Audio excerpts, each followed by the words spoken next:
the atmosphere before a game, I think Game Time Decisions has that same exact atmosphere. This is our arena. This is what we do. There is going to be an energy to Game Time Decisions that you will feel night in and night out. The excitement you get when you lock your bets in, when you're figuring out what you want to do, we can zone in on the biggest games each night. I want this to be the place that people come to before the games start so they feel as ready as possible to lock in their cards. We are going to hit every single one of those markets that you need to know about. We're going to go through every single thing, and I've got a great team behind me that's going to help me get the job done. There is not going to be a better place, I promise you, than Game Time Decisions to get that new information, react to it, and be able to then bet accordingly. We will have everything at our disposal, and we will use that to our advantage. I'm Kevin Walsh. Tune into Game Time Decisions from 6 to 8 p.m. Eastern on SportsGrid. Jimmy Butler has spread his cancer all over the Heat, and he has ruined their season. I do believe they'll never recover from this disastrous guy that is, purged on them. I mean, he's ruined. Like, they don't matter anymore at all. Like, I watched them play last night. They suck. Pharrell, Coast to Coast, only on SportsGrid. You know, they have a lot of hopes, and they thought last year they were turning the corner. Even early this year they start turning the corner, and then you lose 13 games in a row. Edmonton chipped away, got a late goal, won the game 4-3. I felt like they dominated the third period. They moved the puck on that power play. It was an exceptional hockey game. It went over the total. Only on SportsGrid.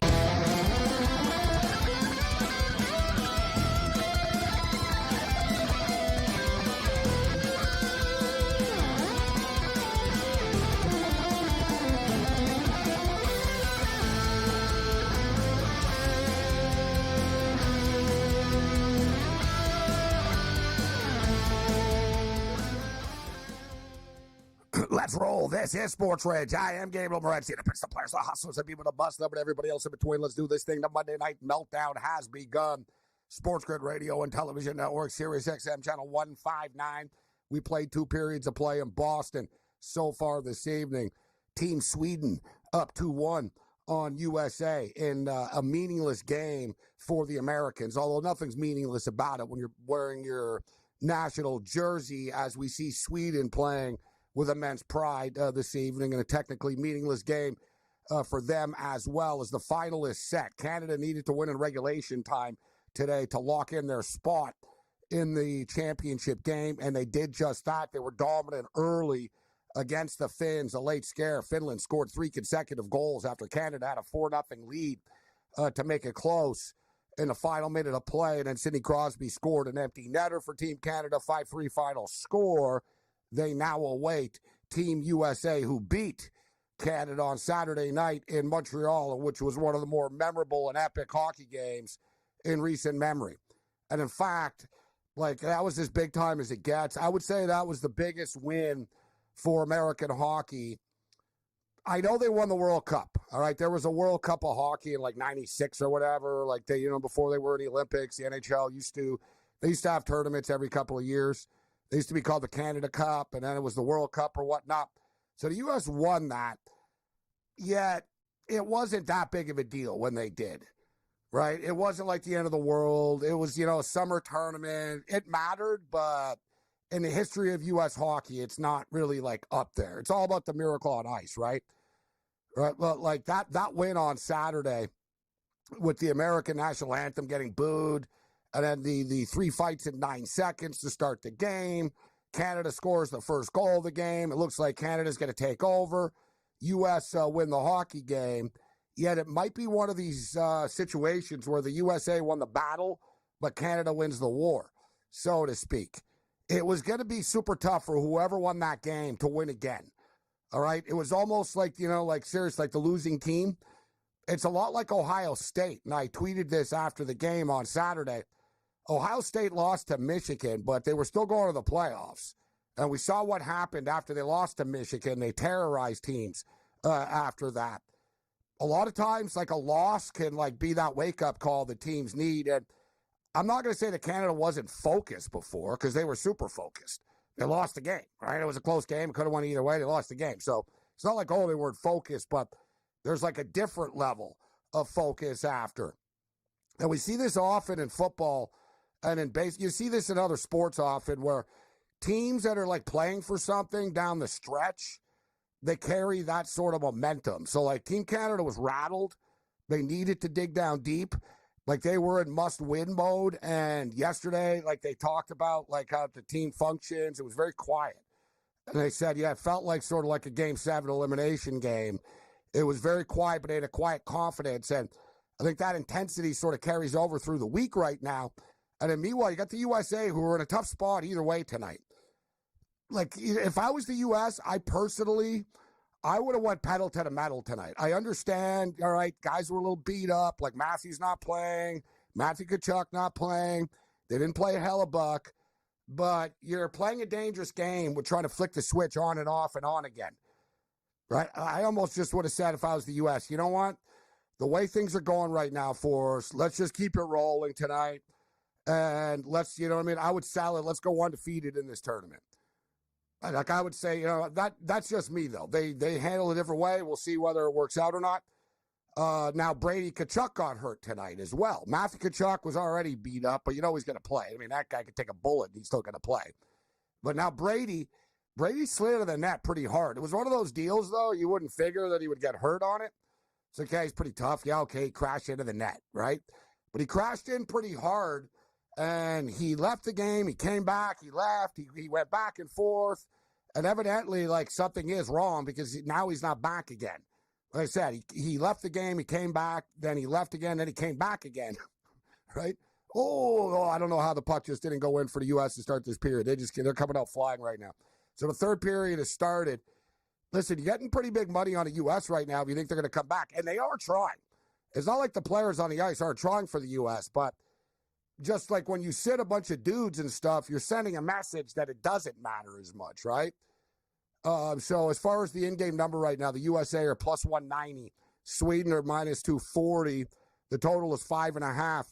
Every game in this tournament has gone over in the first period 1.5 goals. Pretty wild. Every game.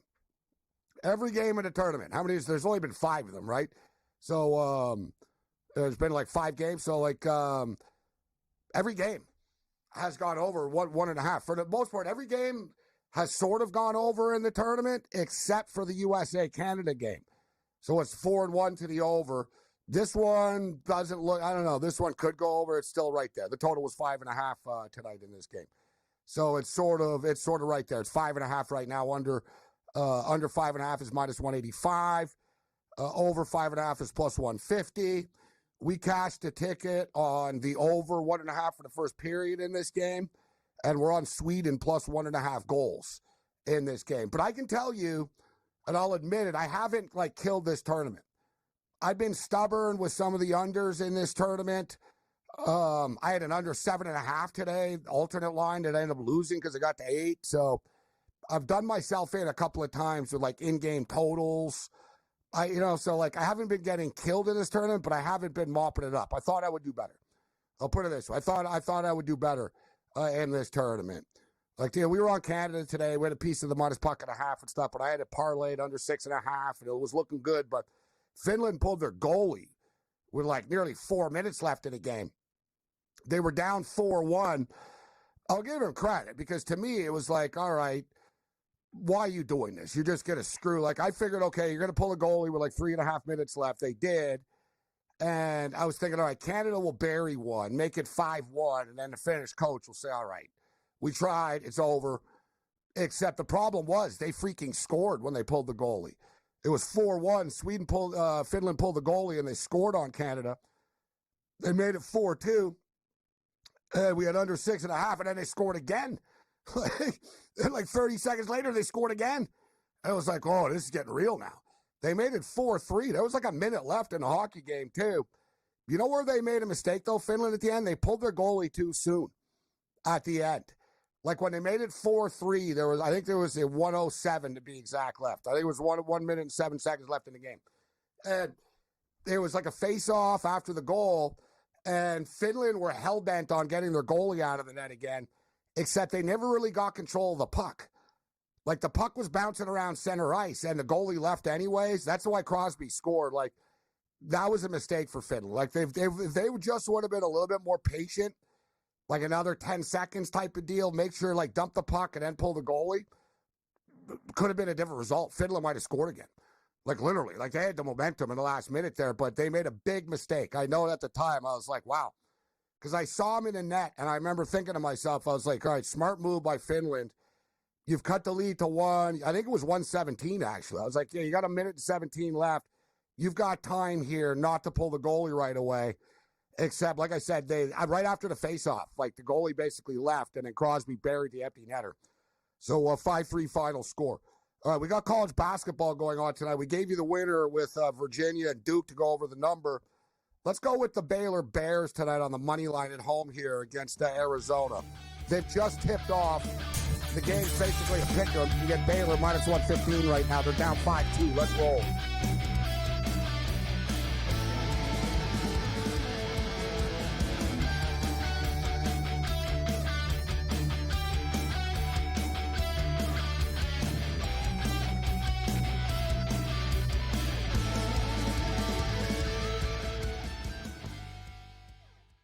So my team didn't win this weekend, but I still did with this app that's taking over the game. Sports Millions Pick'em lets you make quick and easy predictions. Pick your favorite players, go higher or lower, and you can still win big even if your team loses. Plus, the multiplier is insane. With just a few picks, you can win big money. So get on it. They've got a welcome bonus to help you start off your winning streak.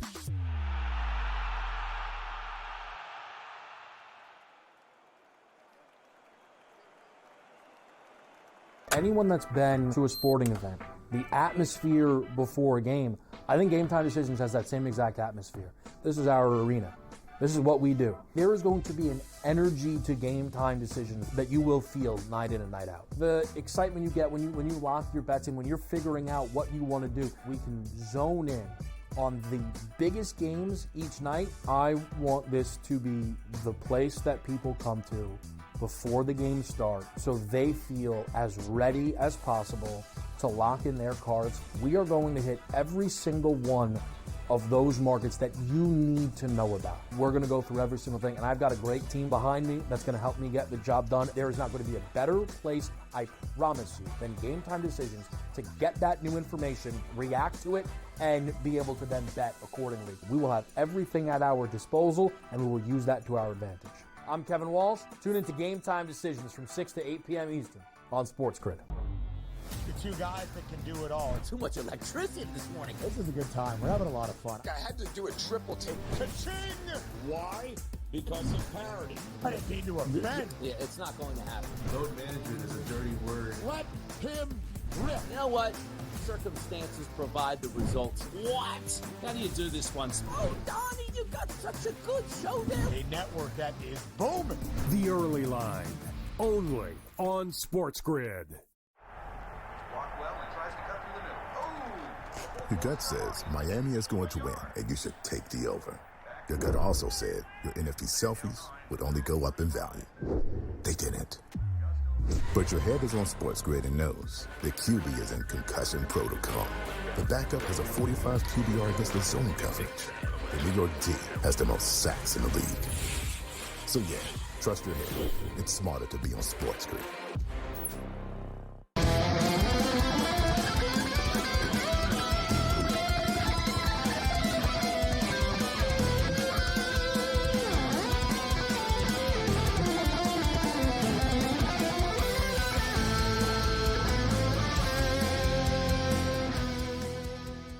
The Monday Night Meltdown. This is SportsRage. I am Gabriel Morency, SportsGrid Radio and Television Network, Sirius XM, Channel 159. A lot of stuff to unpack.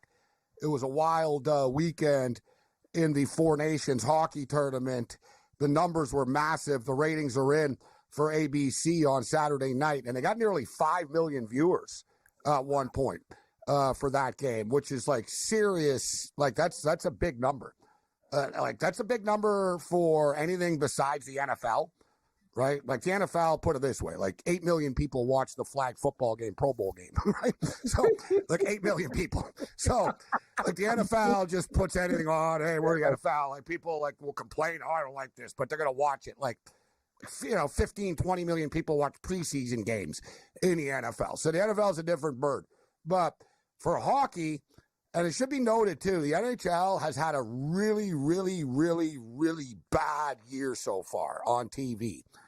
Like they've had a few games that they've had like 250,000 people watching. Like they're getting into live type numbers at times. Like it's bad. Like there's the ESPN had its lowest rated hockey game ever earlier this year. On like prime time, there was like 400,000 people. To put in context, like the UFL gets about 1 million viewers.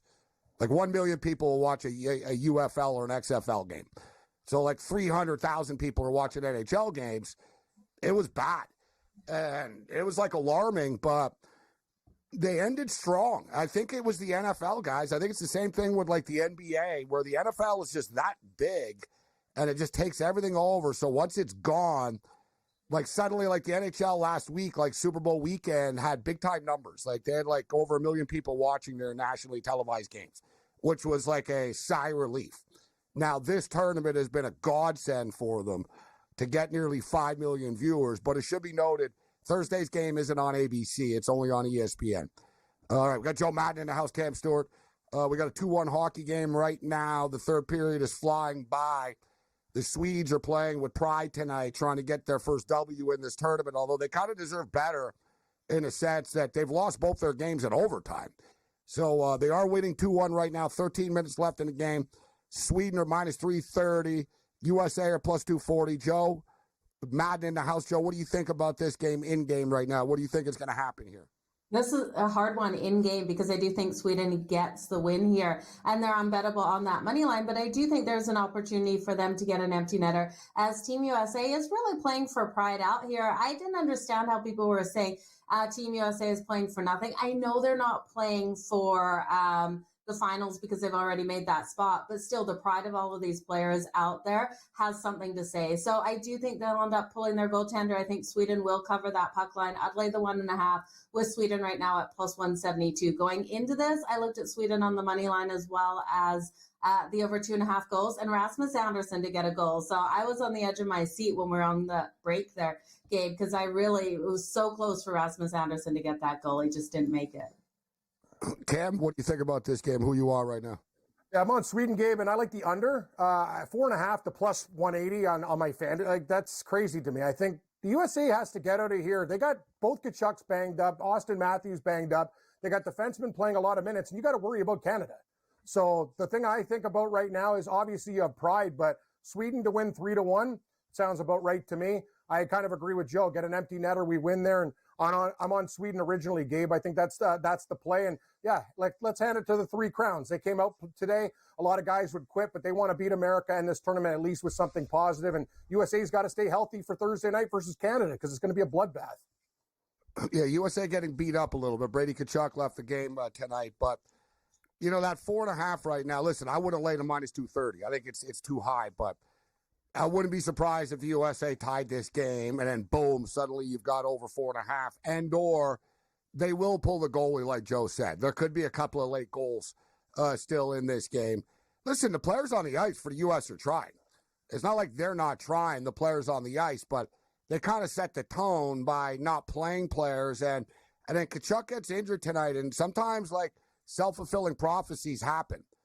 I get it. They were in a tough spot, and I don't really mind not playing Hellebuck here. I get it. You want to reward Ottinger. He took time out of his season to come here and stuff. But I would have probably, like I said, I get it was a tough decision for them, but I would have went pedal to the metal if I was the USA guys.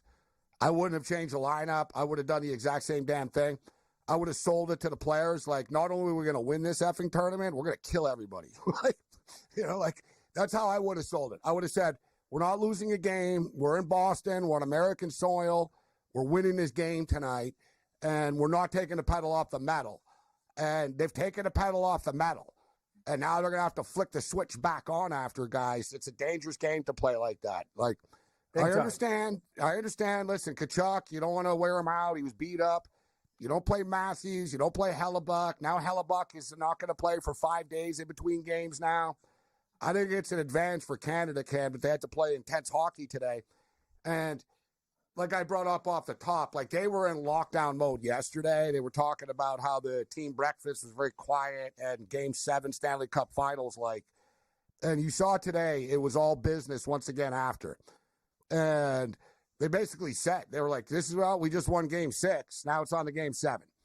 Like equating it to like a series in the championship. They said, well, today was an elimination game and we got one more elimination game left. Meanwhile, the U.S. are going to have to turn this up a notch again here. Hard to do. They're in a tough spot, I think, Joe. I think, like I said, it was a dangerous game the U.S. were playing doing this tonight. Yep. I couldn't agree more, Gabe. And another thing, think about this, the highs and lows of that. Like you're in the Canada game, you're fighting 3 fights off the top. Now you're playing in Sweden. It's like a roller coaster in hockey. To your point, I agree with you. You want to go in there and do the same damn thing that works. Hockey's like one of those sports. And now there's so many weird things going on with America, right? And I got these GMs going, hey, what's the deal with all these guys in the division? He's banged up, he's banged up, he's banged up. But yeah, they made it very difficult for themselves, and Canada's got to jump on them early Thursday night. Yeah, they absolutely do. And it'll be interesting to see who gets out there on the ice because we know the issues with Brady Tkachuk tonight. He might not hit the ice on Thursday. And then Matthew Tkachuk in that last game, Gabe, I don't know if you saw him on the bench. He just didn't look 100%. He looked kind of rattled out there. And then Charlie McAvoy, we're already hearing he's probably not going to hit the ice. So Austin Matthews not suiting up tonight. You got to wonder how healthy they're going to be. They laid it out on the line on Saturday to get that win. Yeah, now they're paying the price for it.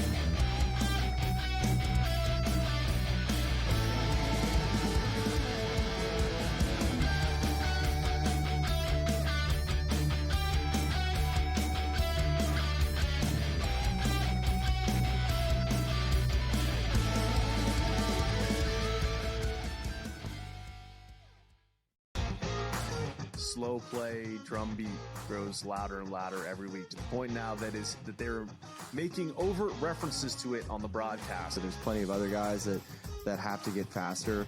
Tom definitely is more deliberate in his conversations, always has been since he's been on tour. I just think about Joe Skovron, when those two started working together, how their conversations always seem to just keep on going and going. The Smiley Show, only on SportsGrid.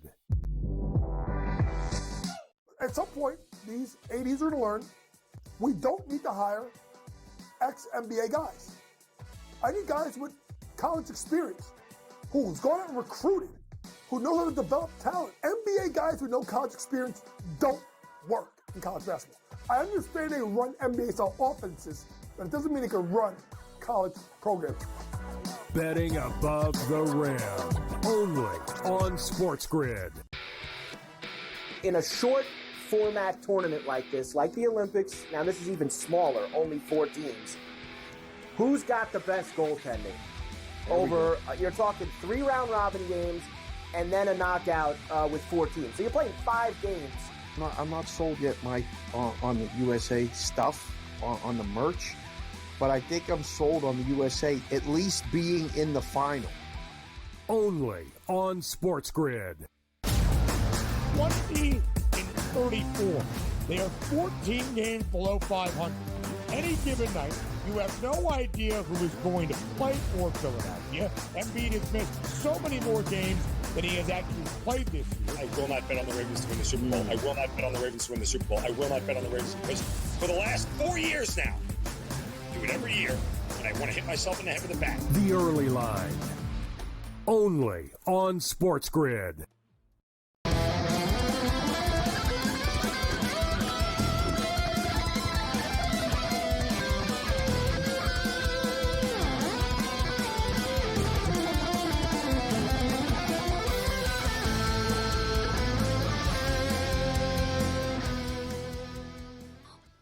We're under 10 minutes now remaining in the hockey game. The USA have been pressing for the last couple of minutes. They've come close to scoring. It's a 2-1 Sweden still. Sweden are now minus 370. Over-under is 4.5, minus 160 to the over. Under 4.5 is now plus 130. College basketball, we're off and running in Waco. It's 13-9 for Arizona. Total's 151.5 right now. Feels a little high considering it has been a slow start. 13-9. They played 8 minutes.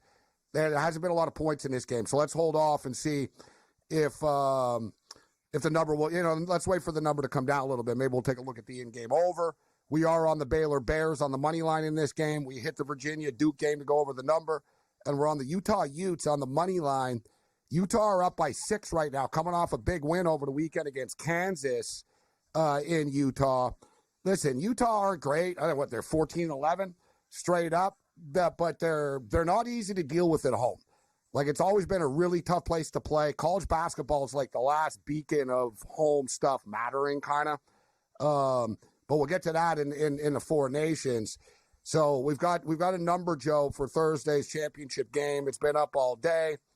And despite the U.S. injuries, and we'll keep our eye on this throughout the week, they've got a couple of days which will help them, but I think it also helps Canada. Cale Makar is like pretty much viciously ill. Canada's not using it as an excuse, but Canada had some sort of weird virus going through their room over the weekend. I think they're going to be healthier on Thursday. But the U.S. opened up at -115. The USA are now -125. The total's 5.5. Now, I think, Joe, I'm not a fan of all the booing of the national anthem stuff. Like, yeah, me either. But at the same point in time, there's a reason for it. I'll get to that after. It's not like the USA fans are booing per se, but more so Donald Trump. I'll just call it out. And the constant tearing up agreements that have been made for years and ripping up contracts every 10 days, like it sort of gets old. So that was people's sort of mini protest, but it motivated the U.S. team. And the same thing's going to happen on Thursday, actually. I warned people on Saturday about this. I said, I know they're going to boo. They're not going to listen to the don't boo stuff. I knew they were going to boo. But I also said, be aware. It's going to motivate the players on the U.S. team. And you'd be better off just doing like a silent protest or don't stand up. Seems to piss them off when you take a knee, take a knee. Like, you know what I'm saying? Like don't, if you don't make noise and stuff, just sort of go silent and surprise them. Because the U.S. players were expecting it and they almost wanted it. Like Kachuk said, he goes, we like being the villain. He goes, we're feeding off of it. Like you were sort of feeding the beast by doing that. And I'm telling you right now, Joe and Cam, and I'll throw it to you, Joe, the same thing's going to happen on Thursday. They're going to viciously boo Team Canada's national anthem. And it's going to motivate the Canadian players. Like I said, it just backfires. I understand the frustration, and it's a tit for tat now. But it just upsets the other team and motivates them more.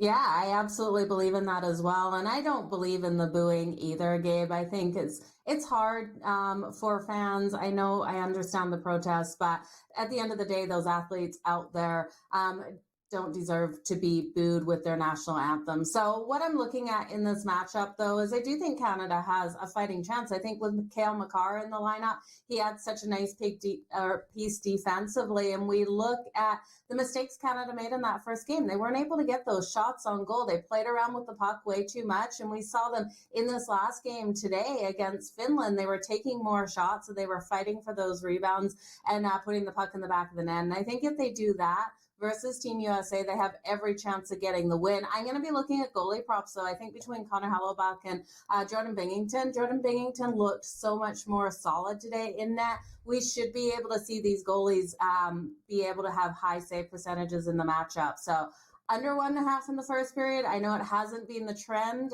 so far in these games, but I'd be looking for a lower score in the first period. Very bold. Very bold. That's the one bet that's hit in every game. Was 5-0 now, over 1.5 in the first period. The only game that went under was the U.S.-Canada game, though, when it was all said and done. So we got another 5.5. I agree with you, though, Joe, about Binnington today. It's too bad that they gave up the late goals in a way. Mm-hmm. It would have been like a near-perfect game for them, but it was very sort of Philadelphia Eagle, Kansas City Chief, like Canada, whatever. They took the pedal off. It was 4, you know what I mean? They actually just sort of took the pedal off the metal too early. But same thing. I thought Binnington today was really good. And like he's already a confident dude no matter what. I know a lot of people don't believe in him, but he's already confident. I like the way he looked today as well.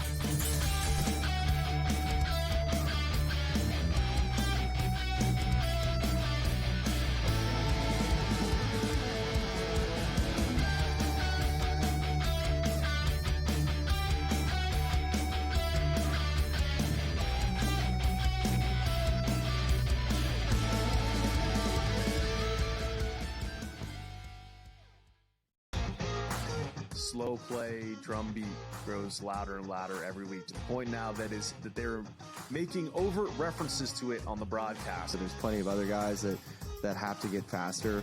Tom definitely is more deliberate in his conversations, always has been since he's been on tour. I just think about Joe Scoverin, when those two started working together, how their conversations always seem to just keep on going and going. The Smiley Show, only on SportsGrid. At some point, these 80s are going to learn we don't need to hire ex-NBA guys. I need guys with college experience who's gone out and recruited, who know how to develop talent. NBA guys with no college experience don't work in college basketball. I understand they run NBA-style offenses, but it doesn't mean they can run college programs. Betting above the rim, only on SportsGrid. In a short format tournament like this, like the Olympics, now this is even smaller, only 4 teams, who's got the best goaltending? Over, you're talking 3 round robin games and then a knockout with 4 teams. So you're playing 5 games. I'm not sold yet, Mike, on the USA stuff, on the merch, but I think I'm sold on the USA at least being in the final. Only on SportsGrid. 20-34. They are 14 games below 500.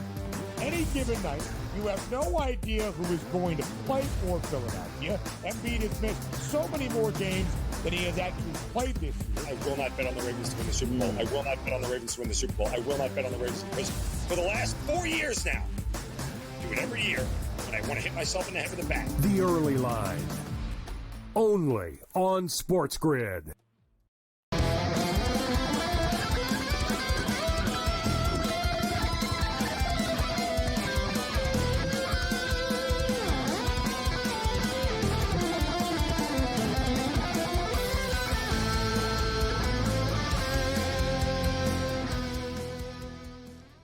This is SportsRage. I am Morency. So Finland falls short, and Sweden looks like Sweden can win. They're going to fall short here.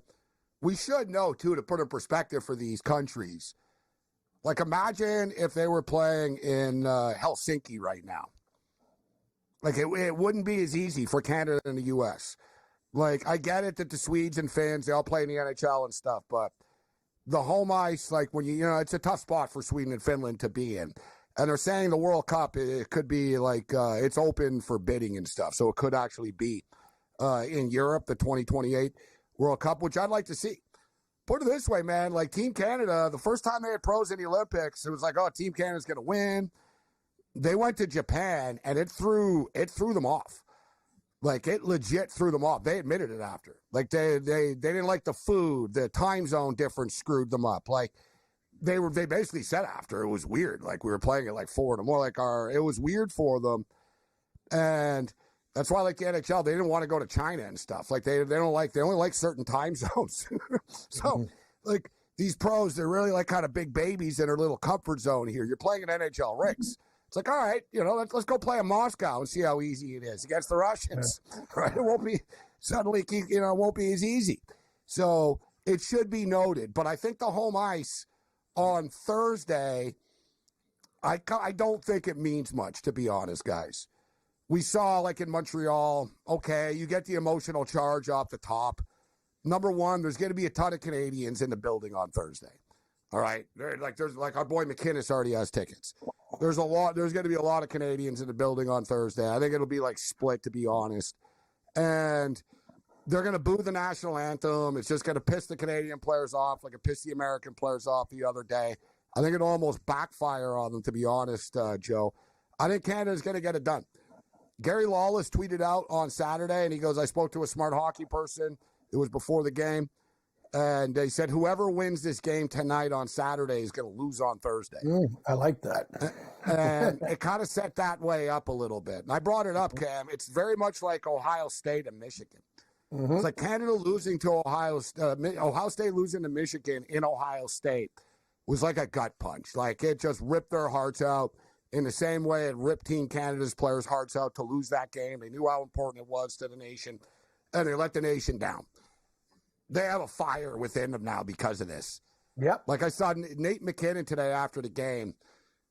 He was the only one. He went pretty far. He didn't guarantee it, but he basically said, we're going to win on Thursday. He said, we're going to play a lot better than we did on Saturday, and we're ready. Like, he was, like, everyone kind of looked at him like, whoa, I can't believe you just said that out loud. Like, like, they've got a killer sort of, they lost, they were humiliated, they were embarrassed, and they know it. They also, they can't lose twice. If the U.S. beat them twice, you got to tip your cap, Joe. Like, if they beat Canada twice in a 5-day span, then there's nothing to say about it after. Oh, yeah, it becomes U.S.'s game, right? Like, no longer Canada's game if they're able to win both of those games. But I don't think they're able to. Those you know are how strong hard words, it but I guess hey, now. I guess I you're love right. Yeah. I love when we think it's our game. Hey, Morency, our game. It's every, like, no, there's other, like, Russia likes hockey. No, like, no. Like, enough. Like, at least we're realistic about it. And we talked about Ohio State. Look, England created soccer, but that's like, what, it's not Brazil's game or Argentina's game? Exactly. Like, that's kind of what I'm saying. Like, Canada has to chill out about our game. It's it's a great game. I think the national anthem. It's the only stuff thing we're good at besides the hammer throw. Exactly. It has to be Yeah, our you're right. What else are we good at? We have the men's and women's hammer throw gold medalists in the Olympics. We're good at throwing hammers. We're good at complaining. I think we can jump on America in the first period. You talk about it. It's going to be a raucous building, and that's sometimes you want to be the road team in those situations. I know McDavid scored the first goal last time, but they jumped on Finland, and I think that's very essential too. A lot of pressure on the United States, Gabe, playing in Boston. That's the thing, guys. You score that first goal. I think that first goal is massive, and then maybe they get fired up, boo the national anthem, come out hot, and score that first goal. I'm taking Canada in the first period, actually, too. I'm going to put my money where my mouth is. I think they win the first period. This gives John Cooper, and John Cooper, great coach, very, very calm.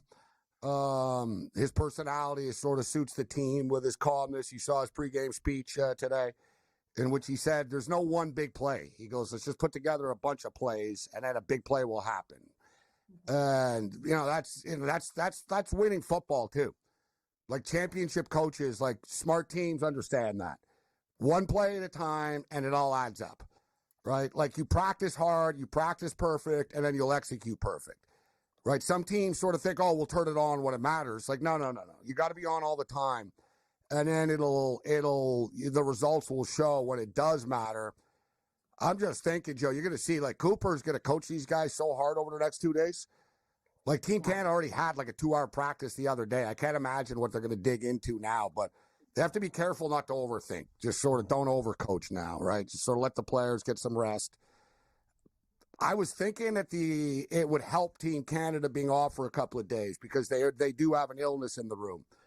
But now with the Tkachuk brothers both beat up, a couple of days could help the U.S. There's 2 minutes left in the game right now. U.S. are about to pull their goalie. The goalie just came to the bench during the timeout, and they were discussing it. So it looks like the U.S. going to pull the goalie any minute now. So what else are you betting on, Joe? You're such a hockey girl. What else are you going to bet on for the next couple of days now? You and George Kurtz, you got nothing. George Kurtz. There's hockey.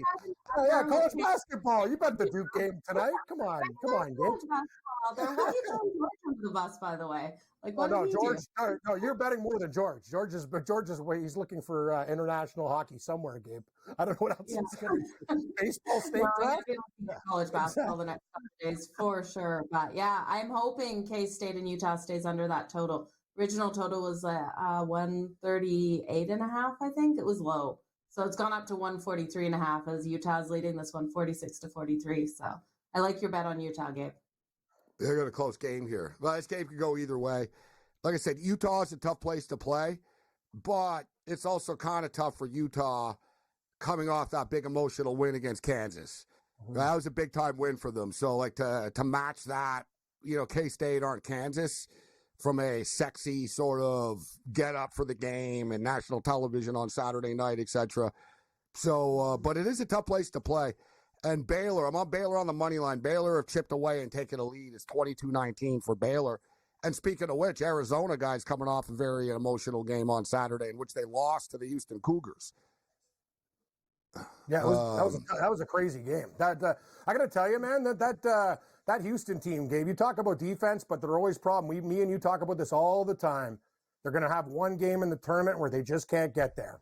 That offense goes dry, and it doesn't matter how good they play the defense. They can clamp down, but they got to score more. I'm with you. I'm on Baylor. They were down early in this game. I think the Baylor Bears can get it done at home. We're on the same side. Houston are a little. What's that, Joe? Who does Duke play next? Because Tyrese Proctor, he was 22 points away tonight from hitting 1,000 for Duke.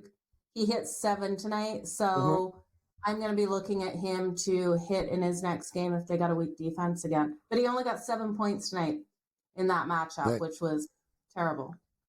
Duke are like legit. Everyone's talking about the SEC teams, but Duke are just sort of quietly murdering teams on a nightly basis. If you look at the run that they're on here, hell, I'm looking. When was the last time this team lost, actually? It's been a while. It's been a long time ago. Scrolling here. It's been a while since Duke lost a basketball game.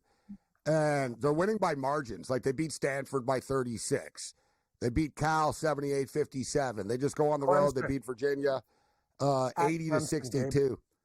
You're right, though. 1, 2, 3, 4, 5, 6, 7, 8, 9, 10, 11, 12, 13, 14, 15, 16, 17, 18, 19. They were 19 of their last 20 games. They lost at Kansas in November and Clemson 4 games ago. Wow.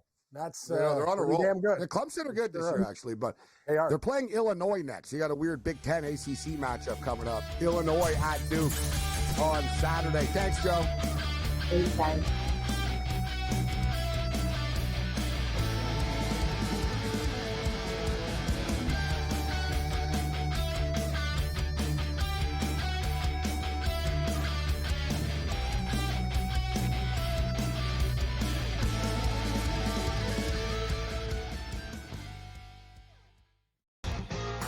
Slow play, drum beat grows louder and louder every week, to the point now that they're making overt references to it on the broadcast. So there's plenty of other guys that have to get faster. Tom definitely is more deliberate in his conversations, always has been since he's been on tour. I just think about Joe Scover and when those two started working together, how their conversations always seem to just keep on going and going. The Smiley Show, only on SportsGrid. At some point, these 80s are to learn, we don't need to hire ex-NBA guys.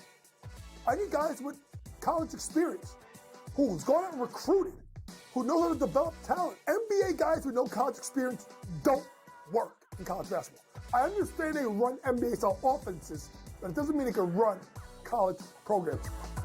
Betting above the rim, only on SportsGrid. In a short format tournament like this, like the Olympics, now this is even smaller, only 4 teams. Who's got the best goaltending? You're talking 3 round robin games and then a knockout with 4 teams. So you're playing 5 games. I'm not sold yet, Mike, on the USA stuff, on the merch, but I think I'm sold on the USA at least being in the final. Only on SportsGrid. 20-34. They are 14 games below 500. Any given night, you have no idea who is going to play for Philadelphia. Embiid has missed so many more games than he has actually played this year. I will not bet on the Ravens to win the Super Bowl. I will not bet on the Ravens to win the Super Bowl. I will not bet on the Ravens because for the last 4 years now, I do it every year, and I want to hit myself in the head with a bat. The Early Line, only on SportsGrid.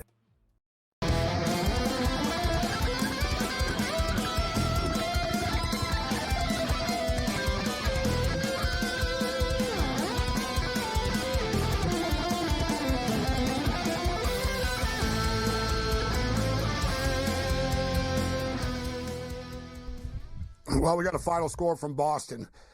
Team Sweden 2, Team USA 1. The Swedes nailed down a 2-1 win in Boston. U.S. players look pretty distraught, actually, after this game. Like I said, that was the whole thing. Now, listen, they'll get over it. They're going to be upset tonight. They'll wake up tomorrow and it'll be fine. But it's tough. You take the pedal off the metal. You don't play players. You get a little bit beat up tonight. You lose the game. The crowd looks kind of depressed now on the way out. I think we just paid all this money and the team rolled over and lost to the Swedes. And now It's like, oh, yeah, we talked a lot of smack after winning on Saturday in Montreal. We got to play Team Canada again. And you know the U.S. was hoping that Finland was going to pull off a major upset today somehow, Cam. But it is what it is. We're on to the finals. I don't know what the reasoning is why the game is Thursday, though. Like, it should be Wednesday. I don't get why they have to wait till Thursday. It's Monday probably today, television. Gabe. Yeah, it's Monday, but yeah, I'm kind of with you now. It's like Tuesday, Wednesday, Thursday, and hockey players are kind of different. They want to get at it earlier, and I'm thinking Wednesday would be a perfect day. You're right. You give them a day of rest. You put it on Wednesday night, but probably something else going on. I agree with you. We always wait too long for this stuff, but should be fine. USA needs the rest more with the Kachucks and Austin Matthews and Charlie McAvoy on the back end hurt, so they need their players healthy, and that gives Makar some time to get better too. He was very, very, very sick. Looking Thursday night, you know what it is? Like I told Pharrell was bitching about this. Why is it Thursday? And I told him, ESPN are calling the shots on this, right? It's on ESPN, so they're going to have a say in when their schedule is even open. And Wednesday night, they have a big night of college basketball. Arkansas to Auburn, Alabama, Missouri, Vanderbilt at Kentucky. So they got a big SEC slate on Wednesday night. TV is always the reasoning for everything. The steamroller knows that. In the house, the steamroller. What's going on, Scott? How you doing tonight? Good. You've been watching the Four Nations and betting the Four Nations hockey tournament at all? Dude, I'm not a hockey guy. I like watching it. I don't bet it. So I have watched the games. I have not been betting them. You guys been doing well? Did you see the 3 fights? It's hit or miss. It's tricky to bet on this stuff. I did see the 3 fights. Yeah, it's been it has been a little more high scoring than I think a lot of people anticipated. At least talking to our hockey guys, they were thinking at least the early rounds were going to be a little bit lower scoring. But the third periods is where there's goals. Like the games appear to be going under often, and then boom, boom, boom, boom. There's like 4 goals in the last 5 minutes or something. Although tonight it just went under. That was only the second under of the tournament, though. So 2-1 final score. We're down to the championship game on Thursday night. So speaking of championship games, Scott, Super Bowl, how you feel about it now? It's been a week plus. Super Bowl hangover. Yeah, they were just absolutely dreadful, and I was really surprised they were able to blow up the offensive line like that. It's kind of a makeshift with Tooney. They're playing left tackle and everything, but they've been able to do pretty well against some decent defensive fronts. They played Texas twice, or Houston twice. Did well against them, and I really thought they'd have a little something for the Eagles. I had the over, and I hit a bunch of props. So, personally, it was a good day as a Kansas City, and it was a terrible day. Absolutely terrible day. You know what it was, too? Like you said, Kansas City, they had flaws, but teams didn't expose it. As good as Buffalo are, Buffalo don't have a good pass rush. Right. Or it was hit or miss their pass rush. At times, it was good against subpar teams, but they didn't get any pressure on Mahomes, and then they ended up scoring 32 points. But I think Philadelphia was just that damn good. Like, if Buffalo would have made the Super Bowl, I don't see, no one was beating Philadelphia the way they played that day. Agreed. They were just too good on both sides of the ball. No question about it. They were the best team in the league for the last 2.5 months of the season, basically. They went on a nice run there over the last 8 games or so. And they proved it. I'm happy for Philly. I really am. If the Chiefs couldn't win it, I'm happy that Philly won it. There's a lot of teams that I wouldn't have liked to see win that one, but Jason Kelce getting a little bit of a piece of one there. I know that he wasn't on the team, but his presence is still loomed large in that locker room. So it was nice to see him get the win. And everybody got to go home early from our party. It was fine. Get out! You can't stay over. That's the best. Beat it. It's halftime. People get the hell out. People are burying Kansas City right now, and all the dynasty is over and all that. It's been snap, but I think their demise is a little bit premature here, Scott. What do you think? Like, they've done a great job. People like playing with Patrick Mahomes. They've done a great job of plugging players in. They have to address, they are getting older. Let's call it out for what it is.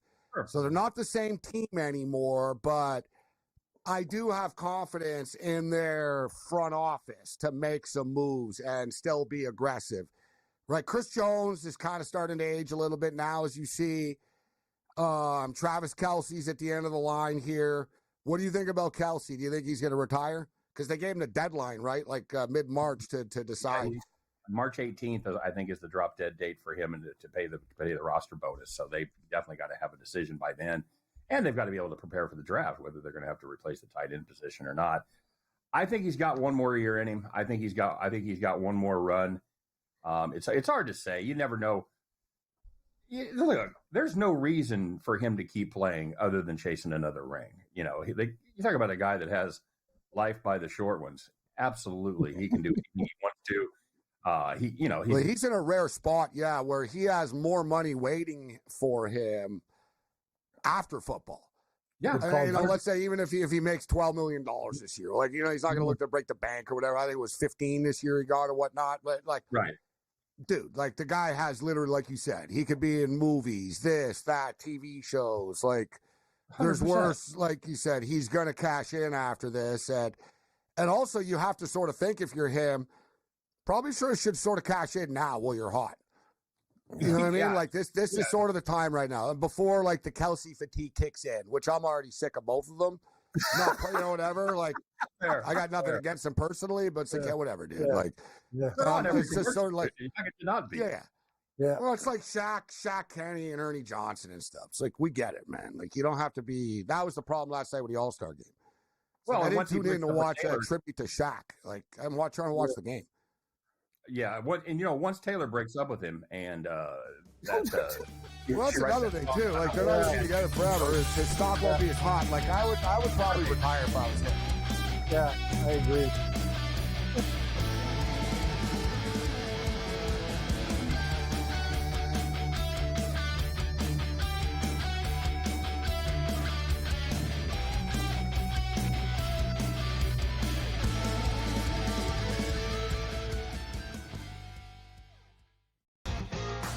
Slow play, drum beat grows louder and louder every week, to the point now that they're making overt references to it on the broadcast. So there's plenty of other guys that have to get faster. Tom definitely is more deliberate in his conversations, always has been since he's been on tour. I just think about Joe Scover when those two started working together, how their conversations always seem to just keep on going and going. The Smiley Show, only on SportsGrid. At some point, these 80s are going to learn we don't need to hire ex-NBA guys. I need guys with college experience who's gone out and recruited, who know how to develop talent. NBA guys with no college experience don't work in college basketball. I understand they run NBA-style offenses, but it doesn't mean they can run college programs.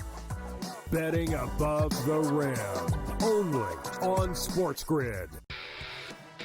In a short format tournament like this, like the Olympics, now this is even smaller, only 4 teams, who's got the best goaltending? Over, you're talking 3 round robin games and then a knockout with 4 teams. So you're playing 5 games. I'm not sold yet, Mike, on the USA stuff, on the merch, but I think I'm sold on the USA at least being in the final. Only on SportsGrid. 20-34. They are 14 games below 500. Any given night, you have no idea who is going to play for Philadelphia. Embiid has missed so many more games than he has actually played this year. I will not bet on the Ravens to win the Super Bowl. I will not bet on the Ravens to win the Super Bowl. I will not bet on the Ravens because for the last 4 years now, I do it every year, and I want to hit myself in the head with a bat. The Early Line, only on SportsGrid.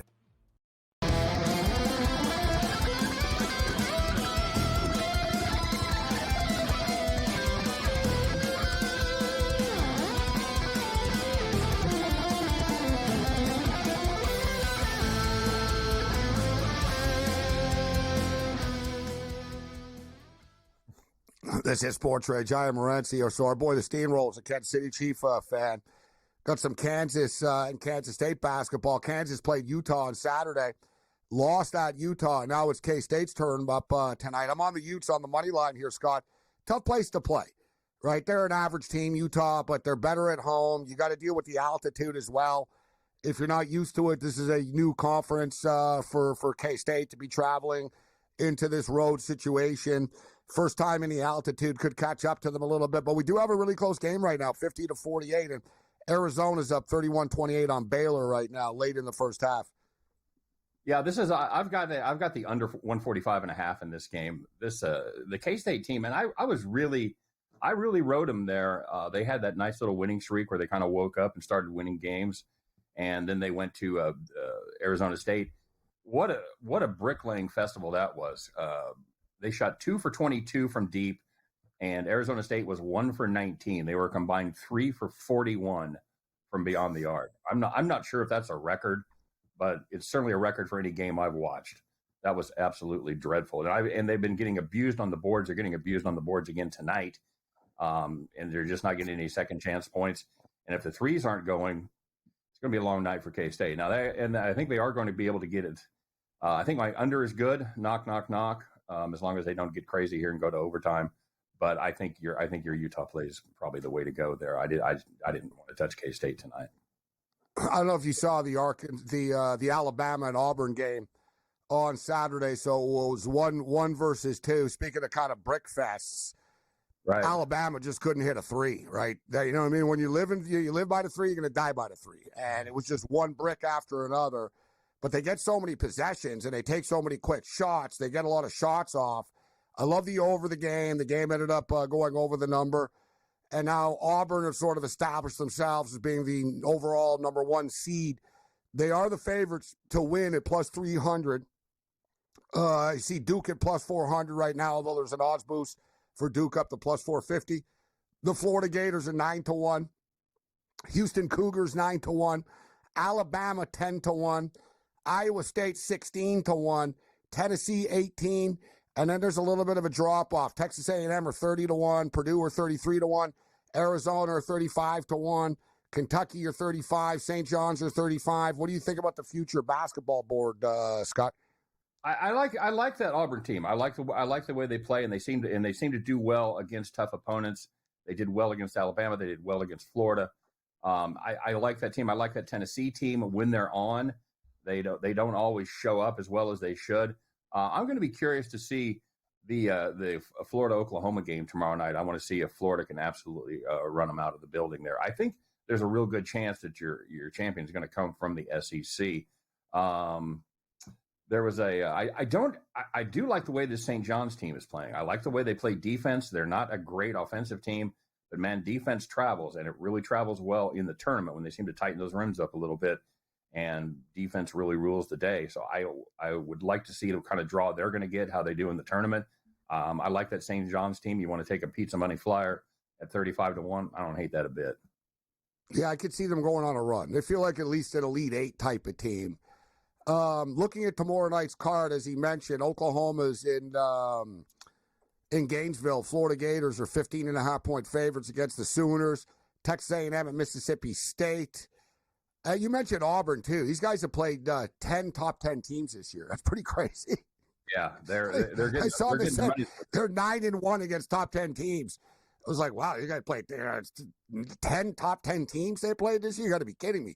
They went over all the SEC teams, and then they also played Duke, or they played a bunch of really tough games earlier in the year, too. So they haven't shied away. A&M and Mississippi State's a good game tomorrow. Mississippi State are 3.5-point favorites at home. Purdue at Michigan State. There's a big Big Ten game. MSU are 4.5-point favorites. Colorado at Iowa State minus 17.5. Texas Tech and TCU. TCU minus 8.5. Illinois at Wisconsin.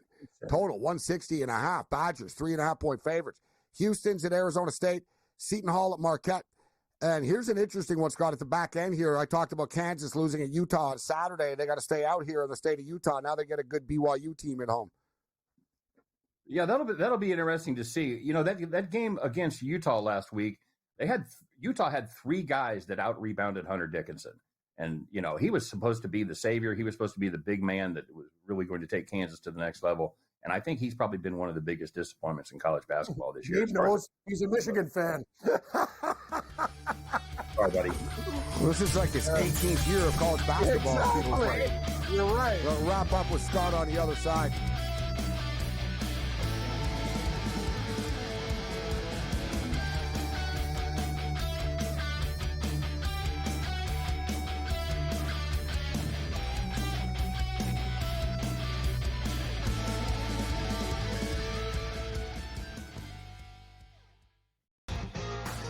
slow play drum beat grows louder and louder every week to the point now that they're making overt references to it on the broadcast. So there's plenty of other guys that have to get faster. Tom definitely is more deliberate in his conversations, always has been since he's been on tour. I just think about Joe Scover and when those two started working together, how their conversations always seem to just keep on going and going. The Smiley Show, only on SportsGrid. At some point, these 80s are to learn, we don't need to hire ex-NBA guys. I need guys with college experience, who's gone out and recruited, who know how to develop talent. NBA guys with no college experience don't work in college basketball. I understand they run NBA-style offenses, but it doesn't mean they can run college programs. Betting above the rim, only on SportsGrid. In a short format tournament like this, like the Olympics, now this is even smaller, only 4 teams, who's got the best goaltending?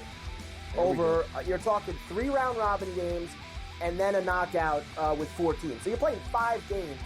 I'm not sold yet, Mike, on the USA stuff, on the merch, but I think I'm sold on the USA at least being in the final. Only on SportsGrid. 20-34. They are 14 games below 500.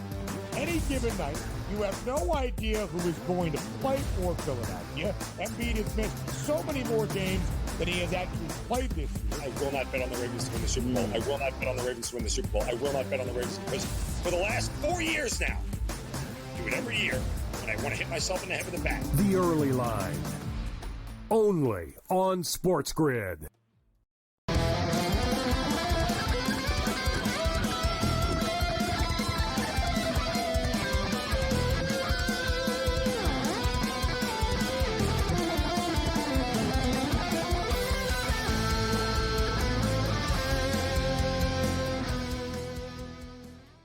Well, all right, we're going to bring George Kurtz in a couple of minutes. Level 2, this is SportsRage. I am Gabriel Morency, SportsGrid Radio and Television Network, Sirius XM Channel 159. The Steamroller with us just for a couple more moments before we bring Kurtz in. So, what do you think about the card tomorrow night, Scott? I know you're looking at that Michigan State and Purdue game. The Spartans are 4.5-point favorites right now, total 148.5 hosting Purdue. I like Michigan State at home there. This is a defense that's really been good, especially in conference play. They're allowing opponents to shoot less than 40%. They played Illinois twice, Ohio State. None of those games did any of those teams shoot better than 43, and 2 of them shot under 40. Purdue's they're coming off that maybe their worst game of the season, that horrible home loss to Wisconsin. They allowed the Badgers to shoot 61.5% from the field, 40% from downtown. And when they do miss, I have a lot more confidence in Michigan State, who can actually rebound the ball. For Purdue, rebounding has gone from a strength last year with Edey to a weakness this season. I think Michigan State wins comfortably in that one. I've also got A&M. I also got A&M and Mississippi State. Catching. This is a Mississippi State team. They're a lot like Oklahoma. They had a great run in the non-con, and then all of a sudden they got to the SEC play, and they've not done well at all. They got off to a real nice start. And they were 14-1 to start the season after they picked up their first 2 wins there against South Carolina and Vandy. And since then, they've gone 4-6, and they haven't covered at home since the January 4th game against South Carolina. A&M plays another team that plays great defense. You want to give me points with this Aggies team? I'll take them all day long. Now you look at tomorrow, we've got Illinois and Wisconsin. I like this Illinois team earlier in the year, but it seems like injuries are just starting to catch up to them. They've had a lot of bad luck this year. And now Morez Johnson is out too, Scott. Like the injuries just keep mounting for this team. Yeah, they're running out of horses with that team. And again, I'm like you. I liked that team a lot to start the year. They played very well in the non-con, and they showed something. I watched that. I went to that Mizzou Illinois game, and they looked like one of the best teams in the country there that night against a pretty good Missouri Tigers team. What about BYU and Kansas, guys? Like BYU, Gabe, they're world beaters at home. That's one team, like they get it done. That's a tough place to play. Kansas, we know that they can play at home, but going on the road, BYU, what are they laying? 2.5? You like the Cougs? Yeah, I would lean BYU. Yeah. Kansas can't shoot. That's exactly it. They can't. They were a great under team to start the season because they played pretty good defense and they couldn't shoot the ball to save their lives. This is just this is not a great Kansas team. I don't know how to break it to KU fans, but they're just not a great team. This is probably one of Bill Self's worst teams. I don't see them making their KU run. This is about the time, they will slog around in conference every year, but this is about the time that they have usually step on the gas, and they have not done that this season. I don't think they're going to make a deep run in the tourney, and I think there's probably 3 teams that are better in the Big 12 than KU right now. I was watching the game on Saturday night, and I'm a Kansas mark. I always bet on them. Like, I always take a piece of them for a future. And you could tell that even Bill Self knows. Like, basically, I'm not going to say Self has given up on them, but he's kind of, you could tell, he's like, there's nothing I can do. What do you want me to do? Like, he sort of stands there, and he watches it, and it's not like he can coach them out of it. They are who they are. They're not a good shooting team, but that's kind of on him in a sense a little bit. He's got to get a shooter in there, right? You mean they don't like Kansas have always had somebody in the past, and or their big man could pop the threes, and you can't live on Dickinson hitting threes. He's too slow, like he's just in the way, and they don't have that like pitch. They don't have anyone to like to pitch it out to for a three. It's just Brick City all the time. No, they know that they'll double inside. And they know that Dickinson isn't going to be the guy that's going to drive and then pass to the perimeter. That's just not his game. I don't think Bill Self was prepared for Dickinson to suck this much. I really don't. I don't think they had a plan B. They're like, well, what happens if Dickinson sucks? Oh no, he'll be fine. No, seriously, he's gonna suck, and so he has. Or to be there forever too. It's like Dickinson's going to stay there until they nudge him out the door. I don't know how many more years he's got to be coming to an end here soon. It's like the end of Ferris Bueller. Like, go home. It's over. Yeah, that doesn't feel like there's a Kansas run coming, though. It's true. No. Scott Steen. All right, we'll get him out of here. Just a quick update with the games right now. 41-33 for the Arizona Wildcats. We're at the half right now. They're up by 8 on the Baylor Bears. Still close, man. Utah, the Utes are up 2 spot, 57-55. With 4 minutes left, and the game that we didn't talk about tonight, Southern are leading Texas Southern right now, 61-55. Scott Steen, the Steamroller. Where can people find you online, Scott? You can find me on all the socials at Steamroller. You can find me over there at our great new website, hitthepick.com. Hitthepick.com. Great stuff as always, Scott. Thanks for the time. Appreciate it, boys. We'll see you. Later, Steamroller. There's Scott Steen with us. All right, we'll bring George Kurtz in here momentarily, and I think Kurtz is ready to go. Well, I want to get to the best of X, and Kurtz is one of the, I don't know, in the 2 percentile that's never seen the show Seinfeld before. He's from New York. Of the American population and the world population. It's the best. Guy's from New York. He hasn't seen Seinfeld. We have a Seinfeld themed best of X tonight.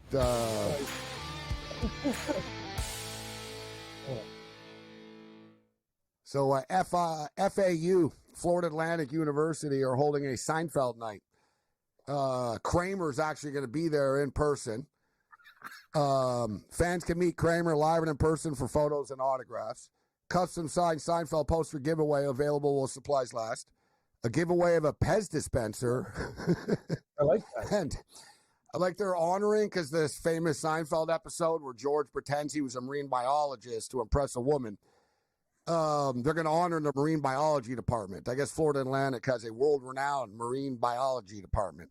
So that's the theme of the night. Florida Atlantic's renowned marine biology program will receive a special in-game recognition. This is actually a good one.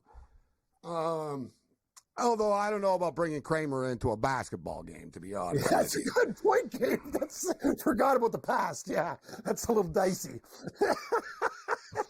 Not good. Couldn't get a lane? He's like, God, no, I'm not going to an FAU game. Michael Richards like, yeah, I'll show up. I have no one's called me in 12 years. like out of everyone, like honestly, right. Like even Newman. I'm just saying, if I was in the room at FAU, I'd be like, listen, I like the idea, but let's just get anybody else on the show. Like, get Newman or something. Get anybody. Like, you know what I'm saying? Like, Joe Davola. You're not getting all right. Costanza's not going to do it. Costanza should have been the one to do it. He's the marine biologist, but Costanza's not easy to deal with in real life. That guy, Jason Alexander, likes to get paid for everything. Like, he's very litigious. Elaine is super rich in real life. She was already rich. Elaine's family is rich. Julia Louis-Dreyfus's family is rich to begin with.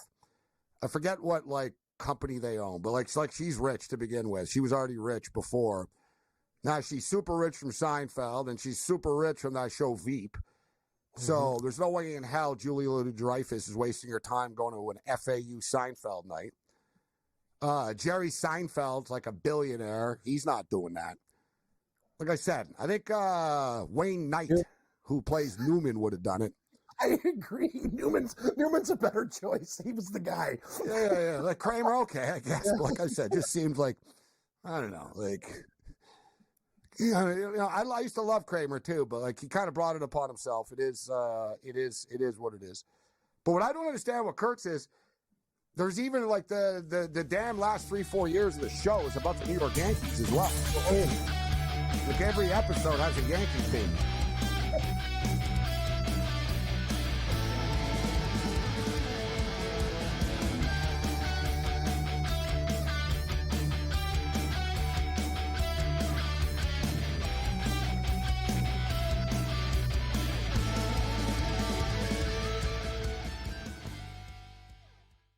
So my team didn't win this weekend, but I still did with this app that's taking over the game. Sports Millions Pick'em lets you make quick and easy predictions. Pick your favorite players, go higher or lower, and you can still win big even if your team loses. Plus, the multiplier is insane. With just a few picks, you can win big money.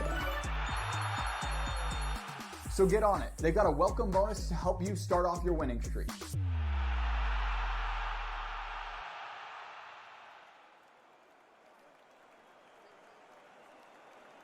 Anyone that's been to a sporting event, the atmosphere before a game, I think Game Time Decisions has that same exact atmosphere. This is our arena. This is what we do. There is going to be an energy to Game Time Decisions that you will feel night in and night out. The excitement you get when you lock your bets in, when you're figuring out what you want to do, we can zone in on the biggest games each night. I want this to be the place that people come to before the games start so they feel as ready as possible to lock in their cards. We are going to hit every single one of those markets that you need to know about. We're going to go through every single thing, and I've got a great team behind me that's going to help me get the job done. There is not going to be a better place, I promise you, than Game Time Decisions to get that new information, react to it, and be able to then bet accordingly. We will have everything at our disposal, and we will use that to our advantage. I'm Kevin Walsh. Tune into Game Time Decisions from 6 to 8 p.m. Eastern on SportsGrid. The two guys that can do it all. Too much electricity this morning. This is a good time. We're having a lot of fun. I had to do a triple take. Ka-ching! Why? Because of parity. I didn't mean to offend. Yeah, it's not going to happen. Load management is a dirty word. Let him rip. You know what? Circumstances provide the results. What? How do you do this one? Oh, Donnie, you got such a good show there. A network that is booming. The Early Line, only on SportsGrid. Your gut says Miami is going to win, and you should take the over. Your gut also said your NFT selfies would only go up in value. They didn't. But your head is on SportsGrid and knows the QB is in concussion protocol. The backup has a 45 QBR against the zone coverage. The New York D has the most sacks in the league. So yeah, trust your head. It's smarter to be on SportsGrid.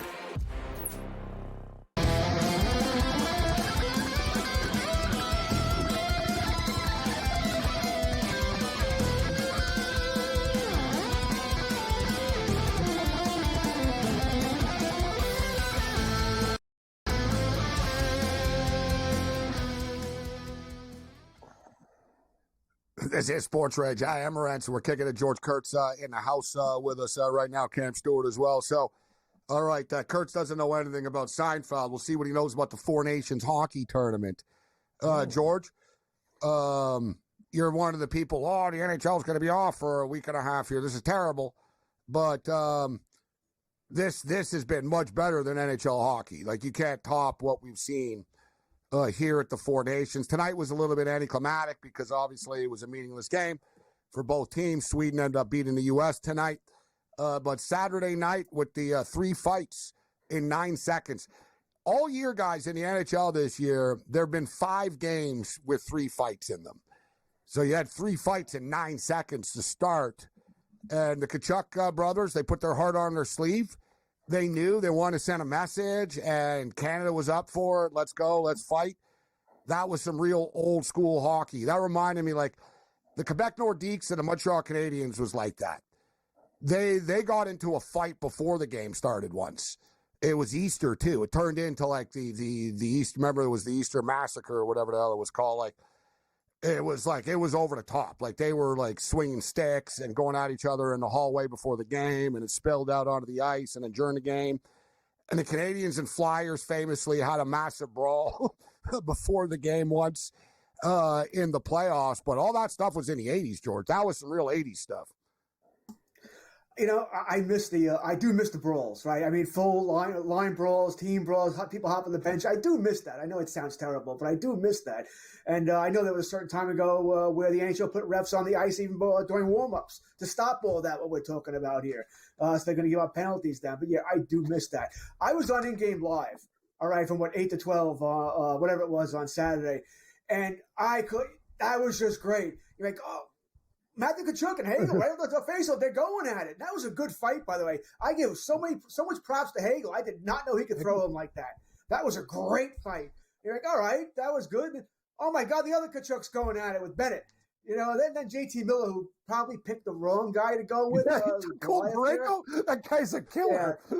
He's big. That was a big man. That guy could have killed him if he wanted. Gabe, he is a monster, that guy. Like, holy shit. His reach. That was just great. Was awesome. awesome. I don't care who won the fight. It was going to be a great game anyway. You know, we were all going to watch it, but that was just, I did not see that cut. All right, 1 fight maybe. 3?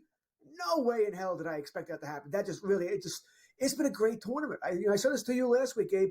I don't know what I expected. And I know it's hockey. I'm going to watch. But then Canada, Sweden, that game 1 was like, wow.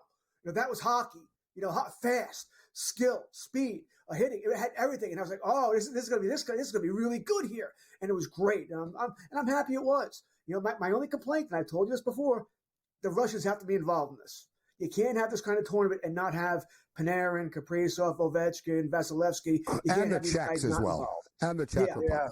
Mm-hmm. Well, I know it'll be tough, though, because how many more days can you have in this tournament before, you know, the NHL doesn't like it. Oh, we got to extend the season. We got to play so many back-to-back games, blah, blah, blah. I don't care personally.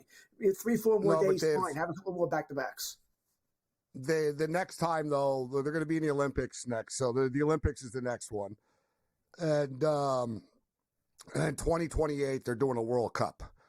So it won't be a 4 nations. There's going to be minimum 8 teams. So Czech Republic, Germany, they were non-committal on the Russian team.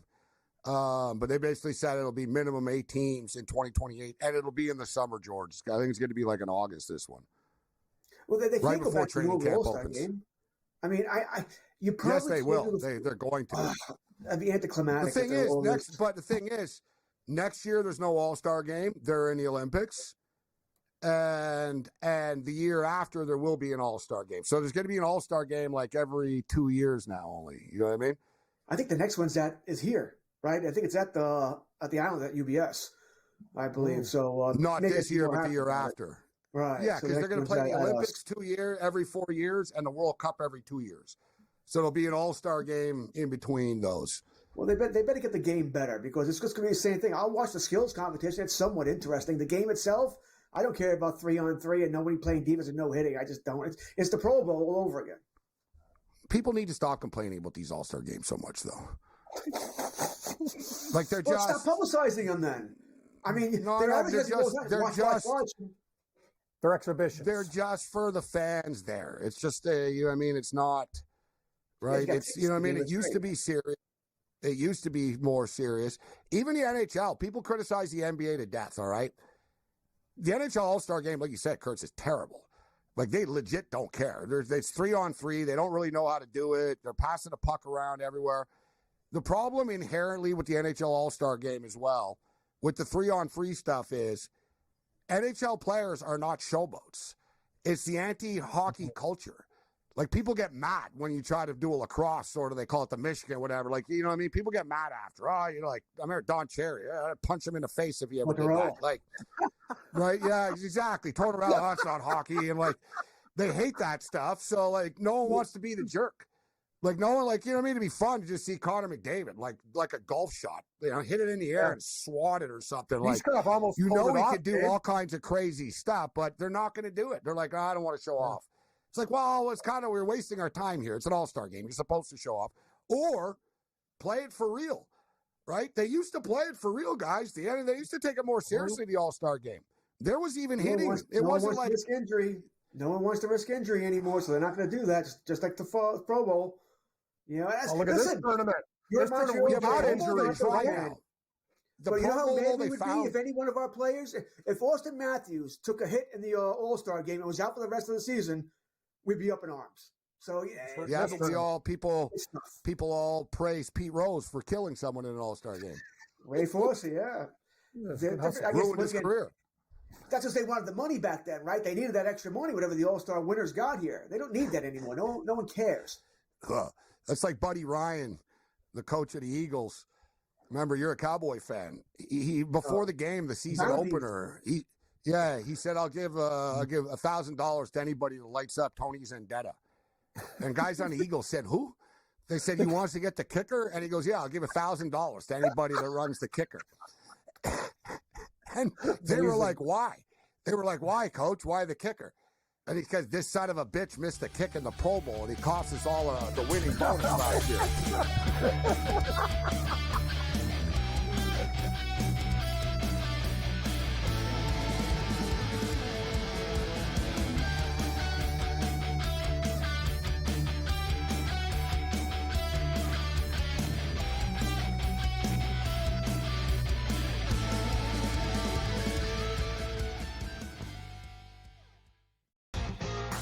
Slow play, drum beat grows louder and louder every week to the point now that they're making overt references to it on the broadcast. So there's plenty of other guys that have to get faster.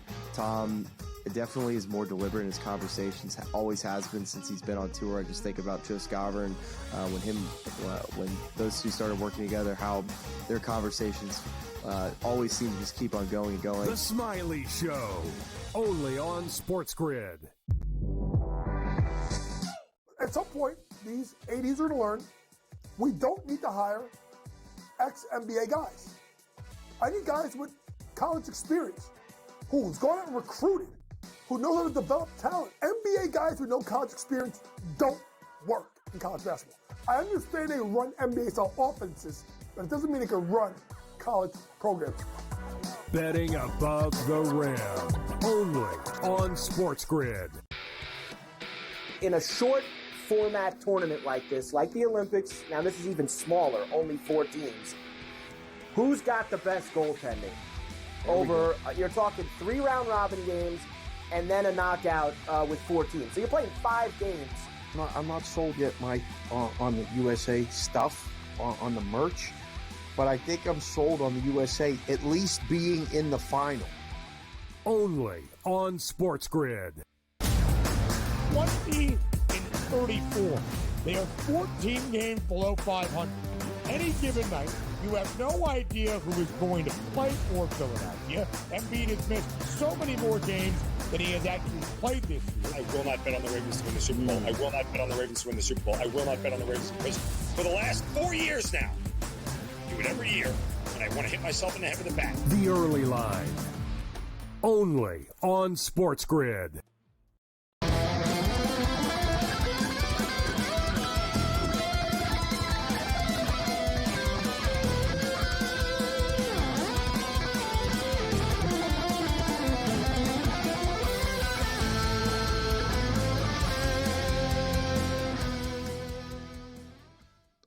This is SportsRage. I am Morency, SportsGrid Radio and Television Network, Sirius XM Channel 159. Coach Mike Sullivan talking to the media now following the 2-1 loss to the Swedes. And he is saying that Brady Tkachuk was held out for precautionary reasons, that it's not a serious injury. He fell into the net pretty hard. Was one of those, didn't appear like he got hurt, but he clearly did. You see, I don't know. I guess he hit his right knee on the goalpost.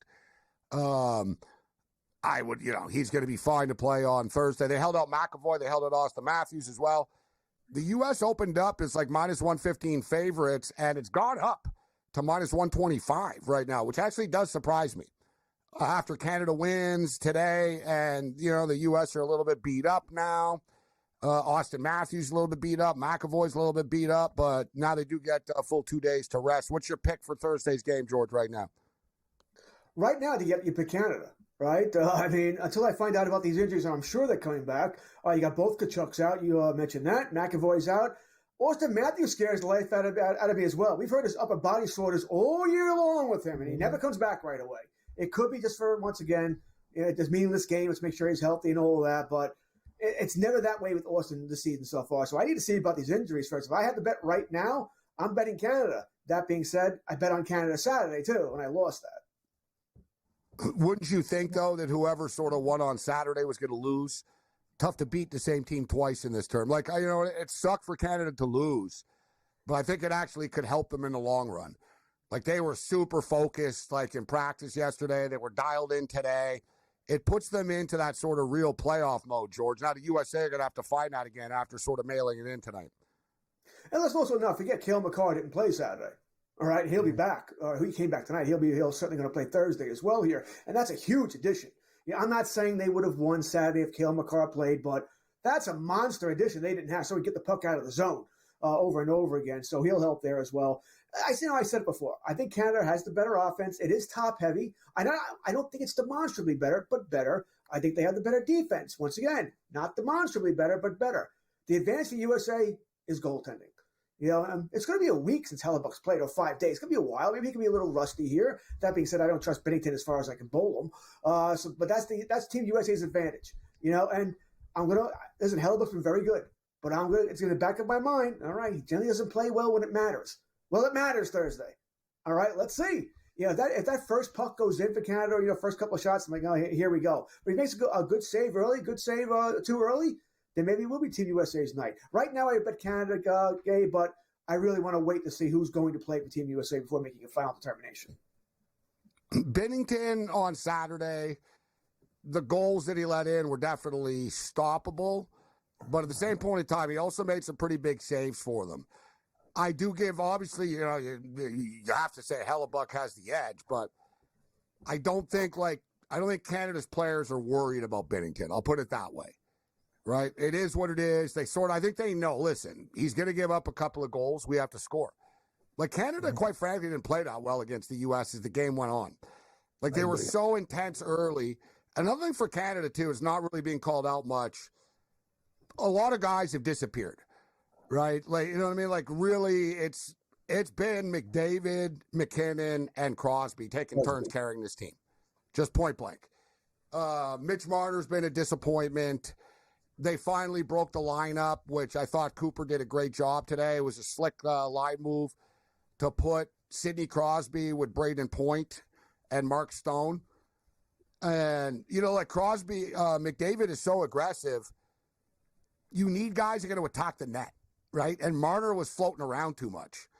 Right? He doesn't, there's been times on the back check when you watch him. It's just sort of like not all in. It's crazy after all these years. He doesn't get it. Like, I don't know. Maybe it'll carry over a little bit. Like, a good example is, guys, on Saturday night, there was a play, man. I think it was Braden Point, actually, too. Canada it was a scary, I saw it developing at center ice. And I was like, I think Canada could score here on this. And the way it was setting up, man, and I think Point was coming down the right side of the ice, and it was going to set. He was about to flick it to the center of the ice, and there were two Canadian players there, and out of freaking nowhere, man, Austin Matthews appeared, just boom, and he just simply little thing of the stick, broke the play up. Puck got out of the zone. Great call, dude. And I was like, you know what? Years ago, Austin Matthews isn't doing that. The guy's a selfie candidate now. Not doing it. Like Marner, there's times you see him floating around at center ice still. It's like, dude, the puck's not at center ice, Mitch. The puck's in our zone. Get your ass back here. Austin Matthews figured it out. Marner has not.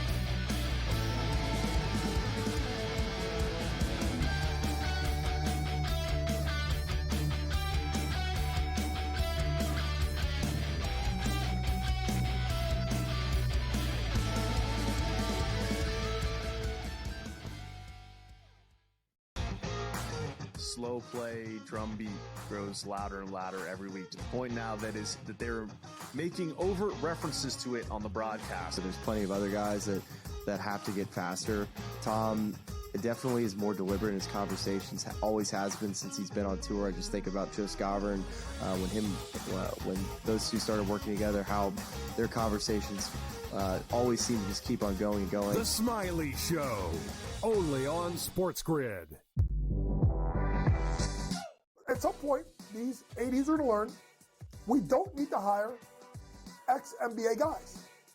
I need guys with college experience who's gone out and recruited, who know how to develop talent. NBA guys with no college experience don't work in college basketball. I understand they run NBA-style offenses, but it doesn't mean they can run college programs. Betting above the rim, only on SportsGrid. In a short format tournament like this, like the Olympics, now this is even smaller, only 4 teams, who's got the best goaltending? Over, you're talking 3 round robin games and then a knockout with 4 teams. So you're playing 5 games. I'm not sold yet, Mike, on the USA stuff, on the merch, but I think I'm sold on the USA at least being in the final. Only on SportsGrid. 20-34. They are 14 games below 500. Any given night, you have no idea who is going to play for Philadelphia. Embiid has missed so many more games than he has actually played this year. I will not bet on the Ravens to win the Super Bowl. I will not bet on the Ravens to win the Super Bowl. I will not bet on the Ravens because for the last 4 years now, I do it every year, and I want to hit myself in the head with a bat. The Early Line, only on SportsGrid.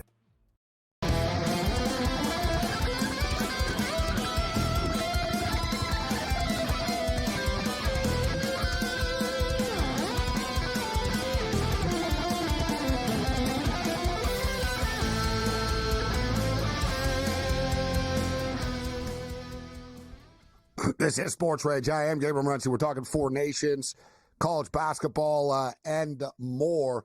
Right now, I want to get into some baseball as well with Kurtz, as pitchers and catchers reported, and there's never a dull day in New York around the Yankees. Elected Aaron Judge was asked if he spoke to Juan Soto, and he said, I called him, and he changed his number. He didn't give me his new number. And he said, I caught up to him after, but it's pretty cold, George. Like, Soto, this guy, like, he really, and Judge was asked, of course, because Soto said, I think I have a better chance of winning the World Series with the Mets. And Judge said, well, I disagree with that. But then Judge said, you know what? He's where he wanted to be. For whatever reason, dude, Soto just wanted to be a freaking New York Met, bro. And he used the Yankees just to move to New York for a year to get there. You know what I'm saying? He was a mercenary with the Yankees. It's what he ended up being here. And listen, I'm not angry about it. It's not like he took less money to go to the Mets, right? He's getting over $800 million, I think, by the time all the incentives. No, and he never promised the Yankees anything all year to their fans. Never either, right? He never said, yeah, I love it here. He always said, we'll see at the end of the year. It's a business. He gave the Yankees a great year. It was a great year to watch him and Judge hit back-to-back. It was a lot of fun. I hold no ill will against Juan Soto. That being said, I mean, it's weird. You know, the Mets have a better chance to win the World Series. Don't the Dodgers play in the National League? Aren't the Phillies in your own division better than you? Maybe the Braves are better than you? So, no, you don't have a better chance, all right? You don't want to play. Listen, you took the most money. They offered the most. I have no problem with that. Most of us would do the same. So you did what you did here. It doesn't bother me here. You know, maybe you didn't like the Yankees. Maybe those incidents we talked about that, you know, with the luxury box and throwing his family members out or whatever. Right. So maybe that did tick you off. You know, maybe it didn't. You know, like I said, maybe you wanted to be back in the National League with the Mets. That's where you wanted to be all along. Who knows? It doesn't bother me. He's gone. Yankees will be, well, maybe just fine. Hey, Stanton's already hurt. Shocking. At least he's getting out of the way early, right? You still got a month before the season. Anybody believe he starts the season? He says he hasn't swung a bat in 3 to 4 weeks. And he's got, his words, a lot of pain in both elbows. I mean, you know, why? I mean, yeah, that doesn't sound good. No, just when Yankee fans were sort of on his side again because he had a great. That's the thing. He played good, exactly. Yeah. And now this, like right when he's there, and then he's gone. February 17th. Yeah, you're right. It's like, it's just like, I'm just, I don't know what the hell. And maybe Dominic Smith will play outfield and DH some. Oh, yippee yay! A guy who's 10 years past his prime, wonderful. So like I said, I just find it strange because like I said, Stanton was great during the postseason. Like, if he could play 125 games this year, he'll hit 40 homers, and he's already hurt. You probably won't see him till May. And last time we spoke, we were speaking about, Marcus Stroman. I'm surprised he showed up when he did. He didn't have to show up till the 22nd. So I was surprised he showed up, but then he shows up and they tell him, all right, you're going to be in the bullpen. And he goes, no, that's not happening, which, they're going to have to figure something out. And I believe he will end up being on another team before the season starts. But Boston have a similar situation going on right now. And you brought it up last week, Kurtz, with what are they going to do right now defensively? And Rafael Devers is not happy. And he basically said, I'm not moving. So, he told him point blank. He said, I'm not moving. Devers told him, third base is my position. I've made it very clear when suggesting would he move to designated hitter. I told him, no, I'm a third baseman. I think we have a hell of a team, and I'm grateful ownership for the moves they made, but third base is my position. I don't know what their plans are. I made it clear my desires, and whatever happens, we'll see. Alex Cora says he has a lot of pride. We know that. He feels like he's the third baseman. He's going to work out as the third baseman, and we're going to make the decisions accordingly here. It's not about Bregman or Devers or Cora. It's what's best for the Boston Red Sox. Whatever decision we make is going to be for the benefit of the team. Then Cora basically spells it out and says, because Devers says that he was promised, that he was basically told he's the third baseman. I don't know if you saw, Kurtz, that Cora said the people that made him that promise are no longer here. That promise doesn't stand anymore. You as a Yankee fan have to have a grin on your face. Trouble in Boston right now, Kurtz. I think this is all just talk. All right, and what I mean by that is Devers is not playing third base. All right, he's a bad third baseman. Anyway, he's just bad defensively. He's a great hitter, but bad defensively. It makes no sense to have Devers play third. Bregman plays second, so now you're weaker at second base too, because he's not a second baseman, and then you don't play your top prospect. So Christian Campbell is exactly. They've got a prospect that they want to put in. Yeah, but Christian you know what? Campbell is a legit prospect. It's one thing to take a guy and say, listen, you got to move positions, right? And Jeter didn't want to do it either, remember? Jeter was like, I ain't moving, right? So this stuff, and I know Devers ain't Jeter, but I'm just saying, this isn't new, this stuff. That's one thing, Kurtz, to say to a guy, listen, we're moving you, whether you like it or not. We're going to move you your position here. It's another thing to take the glove out of the guy's hand. He's 28 years old, bro. It's an insult to him. You know what I'm saying? Another problem could be Bregman might only be there for 1 year. He can opt out. And then so you're going to piss Devers off. Yeah, you're really wrong. If you might go back to third, can you go back to third? It's okay. Your glove's fine. So that's a problem as well. Like I said, hey, Red Sox, you got to deal with it. And this is something, by the way, you signed Bregman, so you had to know this was going to be an issue. All right, but if they want to be with the best team they can be, that's Bregman at third, Devers at DH, and Campbell playing second base when he's ready, whether it's April opening day, May 1st, after Super 2, whatever it might be. Campbell is a legitimate top prospect. This kid's going to be good, and he'll make the Red Sox better. And the fact that Cora said that the promise that was made to you, the people aren't here anymore that made you that promise, they're going to move him, right? And listen, I get it. There's two ways of looking at it. Should you be looking for the betterment of the team? A classic example, Kurtz and Cam, but Kurtz, look at Mookie Betts. No ego, right? If they told Mookie Betts you're the catcher, he'll be like, all right, I guess so. I'll learn to catch. Okay, and I like what he said. He goes, I don't look at it he said, I like the challenge. He goes, it's fun to play in a new position. It keeps me alert. He looks at it differently than other people. Dude, he's played shortstop. He's played second base. He's played center field. He's played right field. It's insane. I'm a Yankee fan. Mookie Betts has been on the Red Sox and the Dodgers, who just beat the Yankees in the World Series. Betts is one of my favorite players.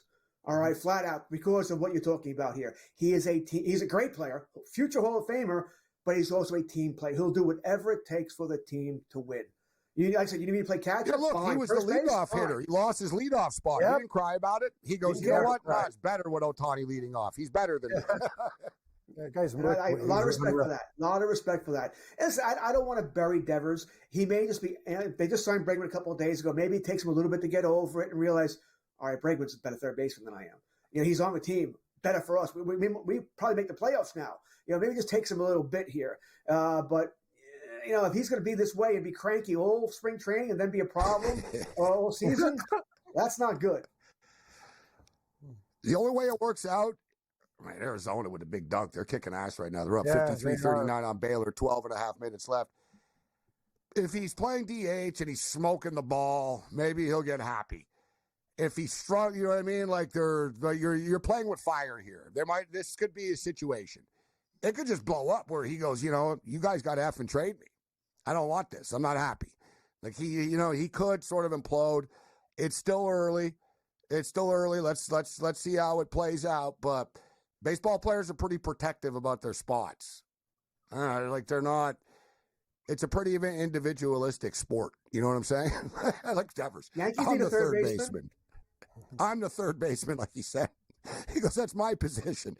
He's not even hiding it. He goes, no, I'm the third baseman, not Bregman. And he goes, I don't know where they're going to put him. They're going to put him at third base, bro. Like you said, Kurt, that's where they're going to put him.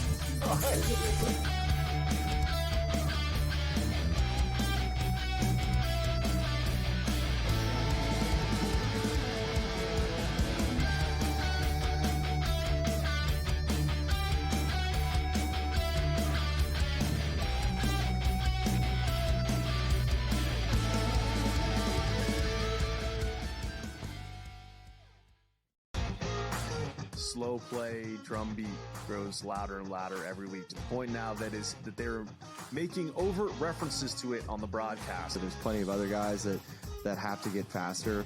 Tom definitely is more deliberate in his conversations, always has been since he's been on tour. I just think about Joe Scoverin, when those two started working together, how their conversations always seem to just keep on going and going. The Smiley Show, only on SportsGrid.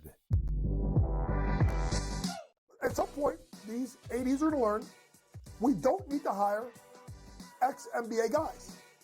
I need guys with college experience who's gone out and recruited, who know how to develop talent. NBA guys with no college experience don't work in college basketball. I understand they run NBA-style offenses, but it doesn't mean they can run college programs. Betting above the rim, only on SportsGrid.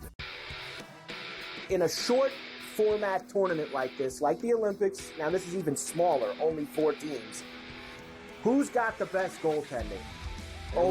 You're talking 3 round robin games and then a knockout with 4 teams. So you're playing 5 games. I'm not sold yet, Mike, on the USA stuff, on the merch, but I think I'm sold on the USA at least being in the final. Only on SportsGrid. 20-34. They are 14 games below 500. Any given night, you have no idea who is going to play for Philadelphia. Embiid has missed so many more games than he has actually played this year. I will not bet on the Ravens to win the Super Bowl. I will not bet on the Ravens to win the Super Bowl. I will not bet on the Ravens because for the last 4 years now, I do it every year, and I want to hit myself in the head with a bat. The early line, only on SportsGrid.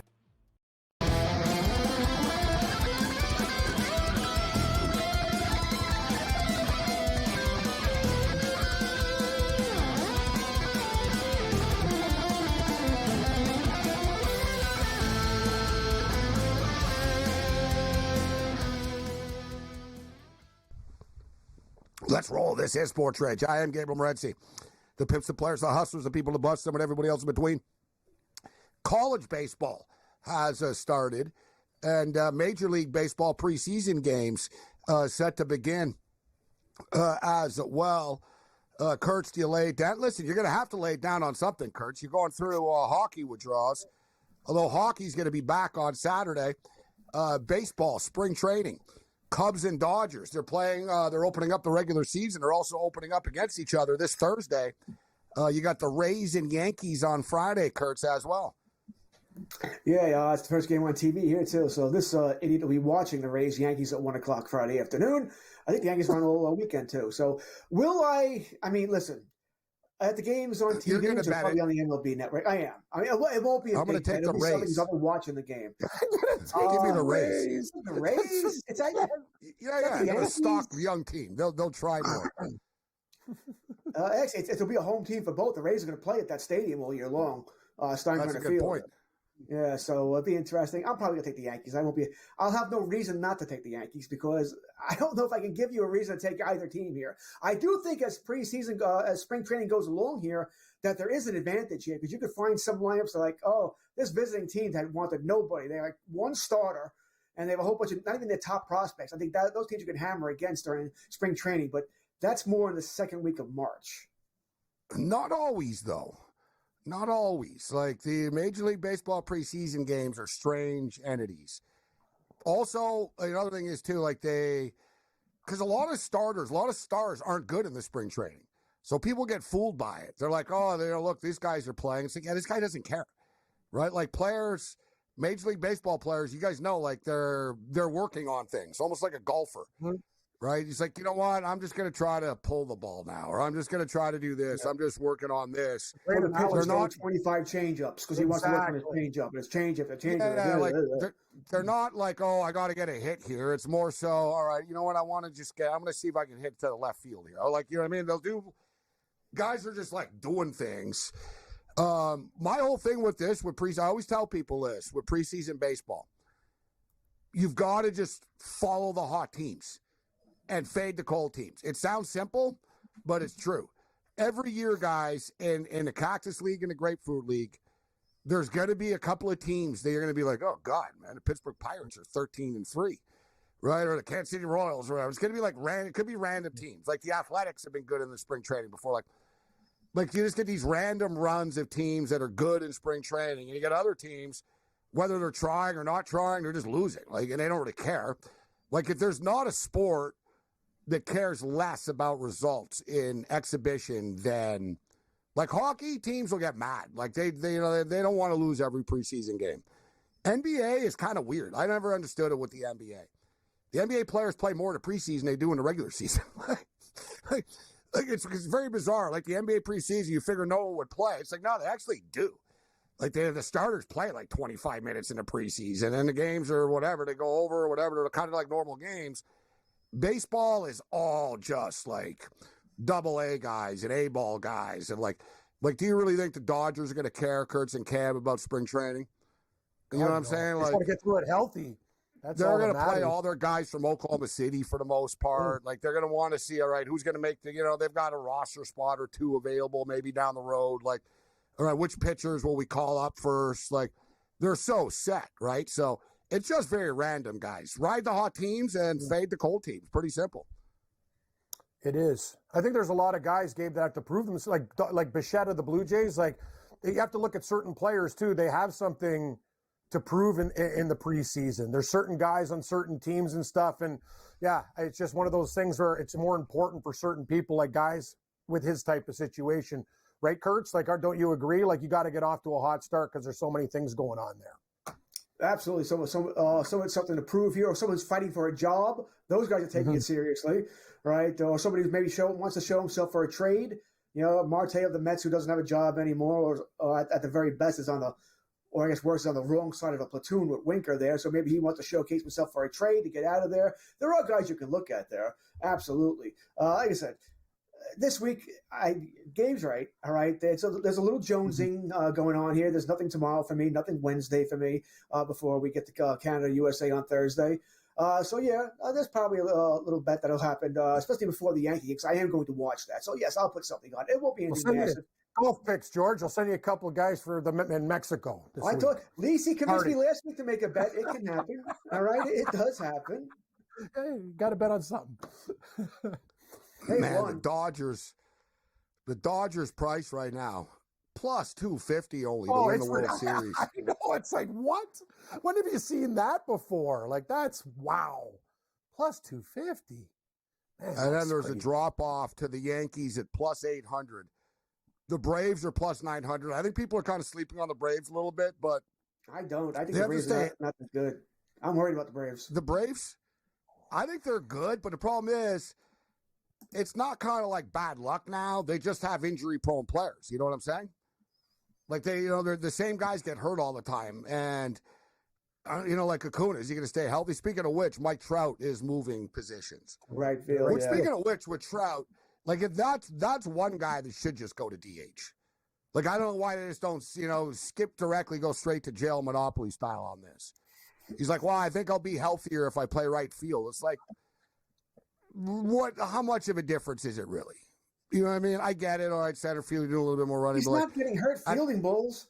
Yeah, exactly. At this point, bro, just say, you know what? Maybe I'll just DH. Hell, Ohtani did it.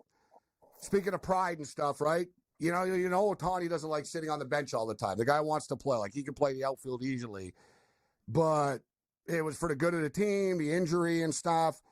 If I was Trout, I would think long and hard. And if I was the Angels, I'd tell them. I'd sit down and say, listen, we want you. We want your bat, bro. We don't care about the glove. We want you hitting the ball 4 times a game all year. Wouldn't you just move him to DH?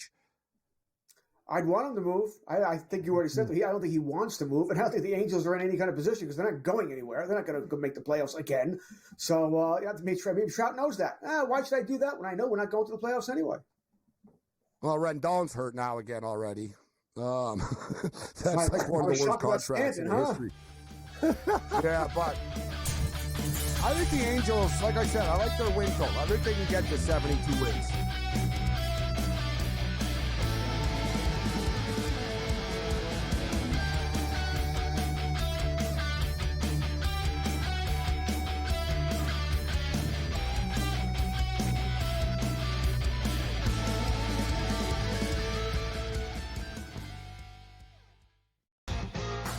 Slow play, drum beat grows louder and louder every week to the point now that they're making overt references to it on the broadcast. So there's plenty of other guys that have to get faster.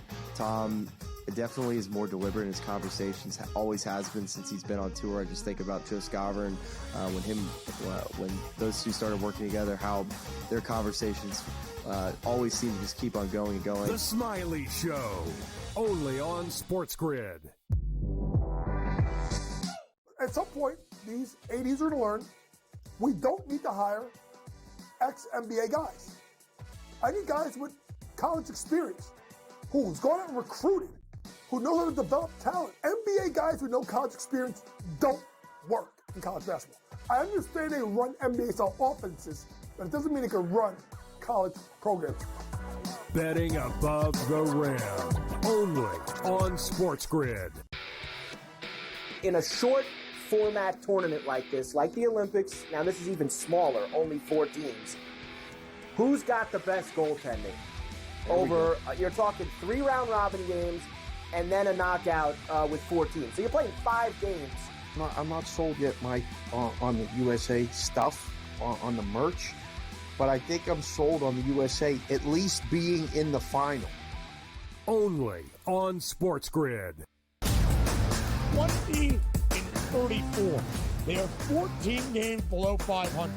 Any given night, you have no idea who is going to play for Philadelphia. Embiid has missed so many more games than he has actually played this year. I will not bet on the Ravens to win the Super Bowl. I will not bet on the Ravens to win the Super Bowl. I will not bet on the Ravens because for the last 4 years now, I do it every year when I want to hit myself in the head with a bat. The early line, only on SportsGrid.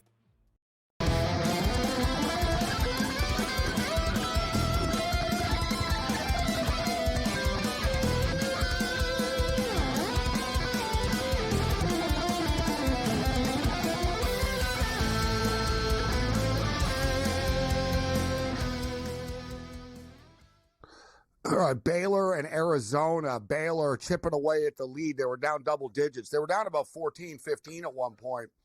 I think it was 49-34. I think that's about like as high as it got, and it's actually it's 55-49 right now. The Baylor Bears have cut the lead to 6, and there's 8.5 minutes left.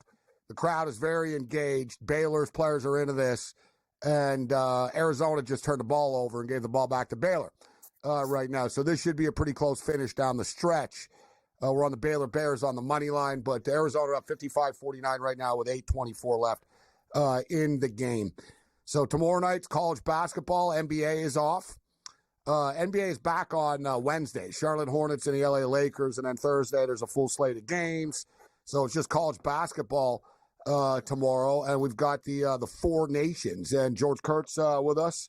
And I guess we'll speak Thursday, actually, Kurtz, during or after the hockey game. So your prediction as of right now is Team Canada. Yeah, I took them on Saturday. I'm not going to go away from it. Team USA is really banged up here. Cale Makar back for Team Canada. I think it's hard not to pick Canada there. So, yeah, right now I'm on Team Canada. And I do like the point you brought up earlier. Not so sure if it really means anything, but it is hard to beat the same team twice in the same tournament back-to-back here. It is in Boston. So the fan, Team USA, almost said we, but I don't play Team USA. But they'll have the home ice advantage there. Maybe that helps there. But a close game, I don't think it'll be a blowout. But right now, almost the same score we saw in the Saturday game, but this time reversed towards Canada, 3-1, 3-2. I don't think that there's going to be – I think there's going to be a ton of Canadian fans at the game. I think, like, they're going to travel well. Like, they were there. Like, our boy Andrew McKinnis is going. He's got a couple of – like, there's going to be a lot. Like, I think it's going to be like 50-50, actually. But I brought this up earlier, Kurtz. I don't know how it made you feel, too, because, listen, Canada and the U.S. have been, friends for hundreds of years. And, this booing stuff wouldn't have happened. It's all about Trump and his tariff stuff, right? He keeps ripping up free trade agreements that have been made. Like, he's talking about getting ripped off. It's like, dude, you made the last contract because you didn't like the previous one. You made it just like 4 years ago. And here he is ripping them up again. He's calling the Prime Minister of Canada, governor all the time and stuff. So there's a reason for it, right? And I saw there was I don't like it personally, but it is what it is. Because I knew it was just going to upset the U.S. team and motivate them. How can it not, right? And they talked about how it did. And you know what I mean? They fed off of it. And I think the same thing, it could backfire, George, because there's no way in hell they're not going to boo the Canadian anthem on Thursday. They're going to boo it. And I think it'll just motivate Canada in the same way it motivated the U.S. players, to be honest. Like, I told Canadians all along, I said, if you really want to, not screw yourselves, just be silent. You know what I mean? If you boo it, it's going to piss them off. And it did.